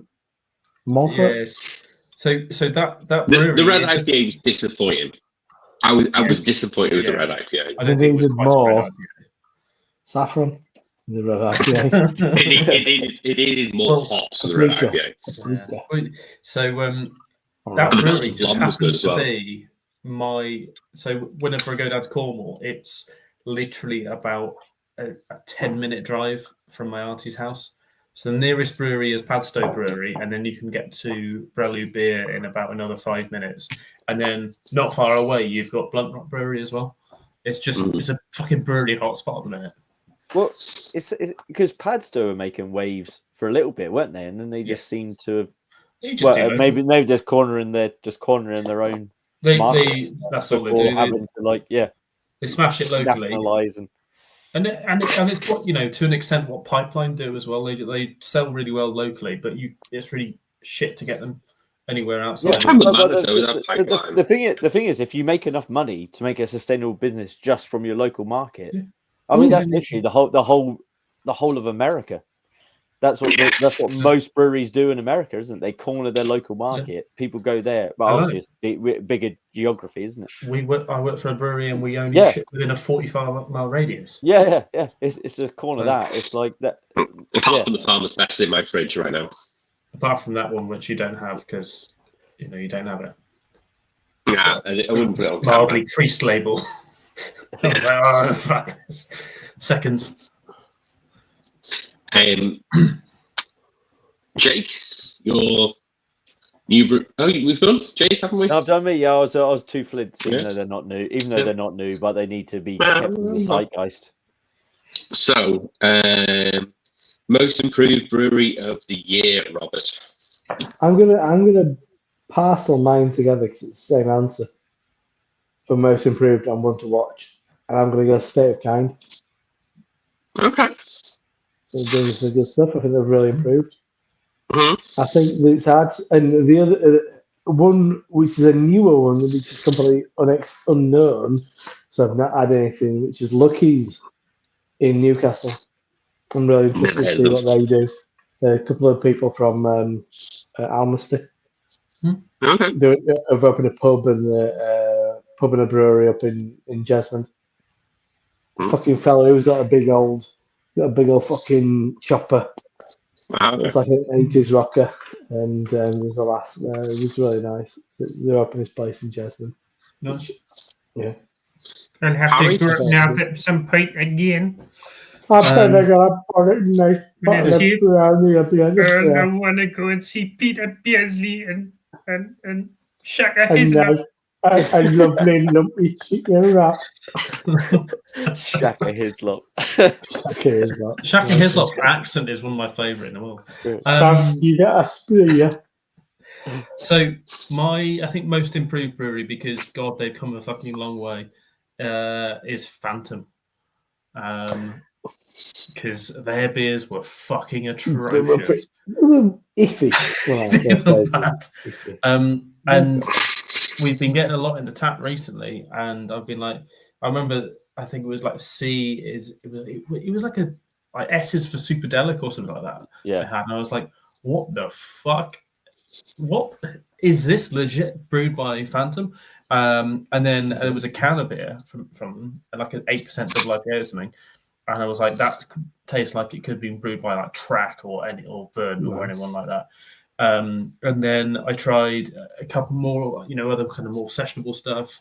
And obviously for just doing juice, they seem to be really hitting it. I say the most improved, but also my concern is I've seen that the head brewer's gone. So I'm like, we could be down shit creek again. But they've always been hit and miss for me. But it's one of those ones where I had a bad experience and then never sort of delved back in. Yeah. Same. Whereas Same if thing. you're saying it's improved a Can't bit, bank on it, can you? yeah. It's the same price as Frankfurt and Asvex beef, whatever. Like You're gonna go for the ones you can bank they on. get a load of them in my local bottle shop. They get Phantom all the time. Like, well, I try like their Sears for Citra and all that sort of thing, and it's like they're decent. And obviously you have one who'd be like, that's just fucking like that was not up to par. But that was a little while ago. The Mermaid Sour, I think, was like the worst beer I ever had from them. It tasted like fucking a mermaid had smoked 40 a day and died in a fucking in a fish bowl or something like that. Yeah. And it looked awful. But yeah, they really, really did improve of the beers that I had. But hopefully they stay okay. Yeah. Jake, your most improved brewery. My ones, I don't know if it might come a little bit of left field here, but I think this year, for me, Burnt Mill have gone back on form. There was a little while where like I'd have Burnt Mill beers and they were just so sort of like just absolutely sort of like just run of the mill, okay, but nothing special. Whereas especially the last sort of 6 to 8 months of the year, the beers I've had from them have just, and also they've gone a bit more sort of like not just churning out juice. They're doing like red ales, and they're doing like brown ales, and I think the one they've released recently, it's a like a strong ale, and so they've gone a bit more sort of just doing beers that they want to brew as opposed to just doing sort of like cloudy, hazy beers. And it's not necessarily most improved, but I think they've got back to form. Yeah. Ooh. Not had enough, I guess. Yeah, Well, yeah, that's the thing. Because like, whereas I drink quite a lot of them, and a lot of them was I was avoiding them for quite a while because it was just like much of a muchness. Yeah. Whereas now it's sort of like especially like I mean that double IPA I had tonight was lovely. It was very good. I've got that in the fridge. It should be hazy. They call it part of the fog range, and it wasn't as hazy. Yeah, no, it wasn't. It wasn't that thick. It wasn't that like thick fog. The thing. fog It stuff went a bit too far. I thought for me. Yeah. It lost its way a little bit. I think but now, that would be my criticism. That now they sort of put it in small print, whereas before it was sort of like a bit more front and center. Yeah. You might as well just call it double IPA. I enjoyed that. Yeah, I like their red. I like the Fuji Dawn was. It was okay. Yeah. Wasn't the best. I didn't get to try the Tall Trees one. I wanted to try that, but Adam it is what it is. UK's foremost red ale expert. No one's had as many red ales in the UK as Adam. No, exactly. I love red ales. I see them out. I'm giving you your props. Yeah, Adam. Fuji Dawn's okay, but Tall Trees I missed out. Annoyed me that I missed out. Yeah, the red double IPA was better, but it was they've just gone back on to just producing just good beers rather than producing hazy beers. Which is sorry, Jake. I thought you finished. Apologies. No, I'm done. I'm just rambling. Mine is the same as last year because I think they keep improving and they surprise me every year. And if they're an old brewery, they shouldn't keep 40s. No. They keep improving, and every time I think they're starting to stagnate, they come out with an absolute banger. And it's Thornbridge every time. I'm going, they're stagnating, and then they bring out a brilliant one. See, as someone who drinks a lot of Thornbridge because I get the fucking the subby box. Yeah. The best in else is very good. Yes, yeah. So I think it's not a red ale though. I think they've done brilliantly getting the Burton Union system and that has kind of reinvigorated my love, and that's kind of why I got hold of the Thornbridge Stubby box. I wouldn't say their beers are always fantastic. No, but they're improving. That's why they're not in any other category. Yeah, I don't know because I think they're just consistently. They do some beers fantastic. They do some other beers fantastically. At least they're giving it a go, isn't it? A lot. Yeah, I think a lot of breweries. Yeah, a lot of breweries don't do that for fear of whatever, not making enough. But then they stagnate. Or not, yeah. It's almost like they're trying to do the whole sort of like siren model, really, aren't they? That's what they want to. I don't know what the siren model is at the minute. The siren model. I was going to say, I think siren have stagnated. They really have. Yeah. Yeah. Their beers went really shit for a bit of time. I suppose they're not doing like crazy releases. Was disappointing. Yeah. The most interesting siren beer I've had this year has been the Supermarket Marshmallow Porter. Oh, really? Yeah, I was surprised. I was expecting. I was expecting dog shit. CCC this year was nuts. It was like I really enjoyed CCC, and I had Death by as well, like in the pub a couple of weeks later. But none of them. I didn't buy them because none of them sort of. I just looked at them and went, there's other Imperial Stouts out there that are better. Yeah, but it's CCC is like your kind of weekday MP because it's only 7.4. Fake MP. Yeah. That's cool. Like a 7.4 double IPA. 6% weekday MP. Yeah. You can go out. You can drink impies. Don't just. Every time, it's a new style they do all the time. For example, the Lucaria thing that had stagnated. And what we're going to do? We're going to do a chocolate cookie chocolate chip one. Yeah. Because they've gone back to releasing the original previously. Yeah, well, they've got the original or standard Lucaria or Lucaria, whatever they call it. They've got that as like core range now. I'm pretty sure. Yeah, but it's not really core range because they don't really release it. Yeah. Brock, I think, is coming into core range from what I gather. Because they're trying to compete with Anspach and Hopdale London Porter. Yeah. For an extra stout. Well, I think Anspach as well. I think Anspach's their London Porter is all over the fucking place in terms of sometimes it's okay, sometimes it's awful. Well, everyone just wants that fucking Guinness alternative. That's all it is. Yeah. Everyone's just trying to get a fucking Guinness alternative on the bar. Yeah. But for example, when we went into the Thornbridge pub, Harry, where they had Necessary Evil single. That was really good. It was almost. The fruited ones of those Necessary Evils can be fucking rotten though. I had like a raspberry Necessary Evil. It was rough. I've never seen a fruited one. I've got the rum. It was at Thornbridge in Bakewell at the brewery. It was like a raspberry. It was like a raspberry Necessary Evil, and it. I want to do the festival.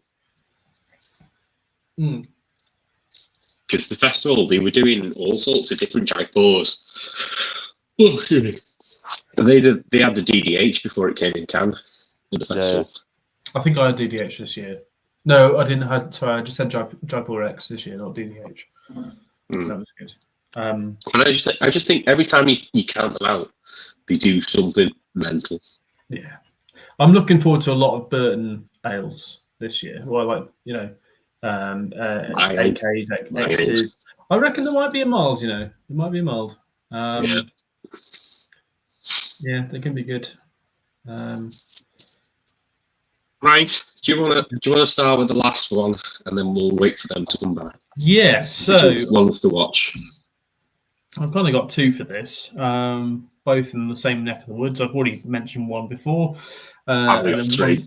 The one I've mentioned before is Ideal Day. I think they're really worth looking out for. As all the reasons we kind of said before, just a lovely kind of feel about the place, and it feels like the origins. It feels like obviously he's been in craft beer for years, and it feels almost like that's how I kind of started my craft beer journey. Is like, and it feels like early days of craft beer again with them, and there's a massive thing that I always kind of say is, when you're in cities and stuff, everything you're always searching for the next greatest thing. Like fucking the next minute, you're not enjoying the moment too much, and what they're enjoying is just taking it easy and going slowly, and being really chill about actually experiencing and enjoying the beers that they're producing. So that's why, that's one of them. And then the other one is Blood Rock. Now, they've started really appearing across South. And which is weird because obviously I associated them with being a 160 litre brew kit, but they're not that anymore because they've got like a fucking 15 barrel brew kit or something like that. Are they contract brewing as well? No. So they've got a big new brewery, scaled up. They're in a proper building and everything, and they're brewing the beers they were brewing before, but I say better. The one issue is it's a bit tricky to get hold of cans at the minute, but you can get hold of kegs quite easily. But the cans they are doing, you're better off actually going to like your local bottle shop than going direct, because they seem to be shifting so much to different bottle shops and kind of pushing out there that they don't really have much on their actual web shop at the minute. But yeah, they've been really solid. Like they had a fucking double IPA with Cloudwater a couple of weeks when I was in Manchester, and which was, I didn't have it because it was quite early on in the day, but it was just nuts to see. So yeah, I think they're one to look out for as well. So 2 Cornish breweries, Cornish Crew living at the strong. Rob, ones to watch for 2025? I already said it. So State of Kind and Lucky's. Fair enough. No, I like what Harry said about Ideal Day. Ideal Day. I think that's it does take me back to those halcyon days when it wasn't about just fucking where people for a couple of years thought we can make a fuckload of money on this, and it maybe slightly ruined it. Exactly. It kind of brings it back to what it a bit of a burning sky approach sort of thing. It's just make good beer. Just burning sky. If you go back to the inspirations why there's places that open those places, breweries up, it wasn't about becoming fucking masters. It was about making interesting beer and being infusing people, and I think there might not be everybody's taste, and they're not going to sell more than Kraken or something, for example. But I think the vital in any kind of future that any beer seems to have. I think you need more of that. Yeah. But same applies to like Chain House and shit like that, which is so small. The fact that exists is that's great. That they don't feel like they just need to spend 200 grand and get in a fucking industrial unit on the edge of town. Exactly. Yeah. Well, it's funny you should say Chain House because solely based on how good a time I had at the brewery. I could stay there fucking all day. That was my one to watch for 2025 because I could have stayed there and not gone anywhere else in Preston that whole day. And I would how they're making pasta in front of us as well. Exactly. Yeah. It was like they were doing like cool shit in there. Every person behind the bar was lovely. Yeah. The beers were good. They had good guest beers on. It was just a great time. And so it's funny you mentioned Chain House because that was the one I put on my one to watch for 2025. Even though their beers don't get out very far at all. It annoys me because they were canning. 5 meters. Canning at Rivington. Yeah. They were doing 500 ml cans. Yeah. Don't need to. You're too small. No, Just- just keep servitude. doing what you're doing and making a viable business in your local area. And it's just You- you don't need to nationalize. You don't need to. But you know what the market's like. To stay alive, you have to sell cans. You do. Yeah. Yeah. Mm, Well, not if they not if shift you it make all. a tiny amount of beer. Yeah, and you shift it all locally. I mean, that's like the dream is that place. You can afford to just like tick along, make a bit of beer, and Because sell it's it not like a and stay huge brew afloat. kit, was it? I'd, There, I'd, it's not a I'd huge have that. brew. I'd have that line. Yeah. I don't want to be a brewer, but I'd run that brewery. They've got a Cantillon tap takeover next month as well. Oh, I really? think it's all good. It was such a lovely. Like literally, I could have stayed there the whole day, Yeah. Playing darts and drinking cask. playing darts, talking. Got dart football at bars? the bar. Yeah, it was Yeah. fucking great. Oh, Right next to I the didn't cask know. taps. Oh, It's interesting. got That's doors. good to know. That's good to Yeah. know. That's good to know. Yeah. No, I really like that place. I Yeah. really like that place. Our plan for next year for Rivington is we're gonna stay the following night. Stay in so we're gonna Preston. get- So we're gonna Don't stay in the middle of nowhere. no, we're gonna stay probably where we were for Rivington. Then the following night we're gonna stay in middle of Preston and have a day in Preston. What was it? 35 minutes on the train, if that? We Yes. drove, so Hmm? we drove, so not a problem. About an hour up from us. To Rivington. 35 minutes from Preston on the train. It's just a transfer line that goes to Manchester. You just get off. I have 3. So my 3 were 2 local-ish and 1 non-local. So my 2 local were Colbeer, who are Bootle based, Yeah. and I'm going to do an order this week because their selection is mental, and they've got a red rye IPA as well, which is Mild. twisted my melon to no. The mild, annoyingly, is cask only. They don't have it in cans. Either Irish stout from Yeah, they've got the Irish stout in cans, and they've got they've got another stout as well in cans. And the other one's Polly's. I think Polly's are going to slowly become further up where they are placed at the moment. I think they're going to be towards your Verdon and Track.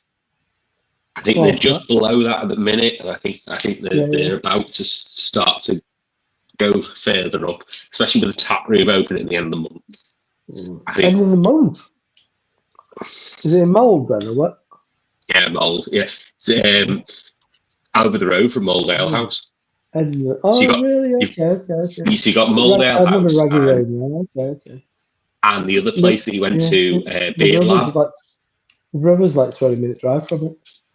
Yeah, Really? so Beard Lab, Mould Ale House, and Polly's are all going to be on the same road. Okay, that's interesting.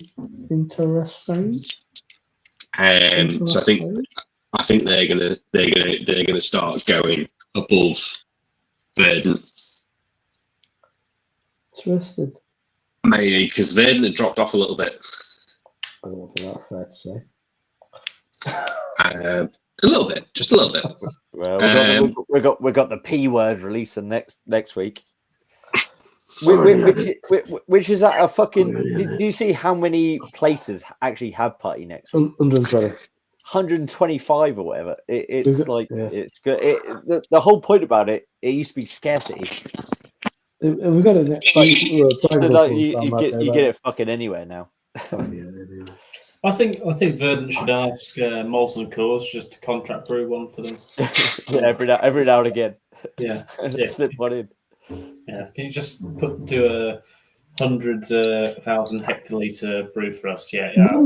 One thing I'll say about putty, and I'll say the same thing about State of Kind's like range that they bring out this weekend. It is a good thing to stimulate sales for them, and it's good for hospitality to have something interesting to be having on the agenda. Everybody's definitely kidding themselves.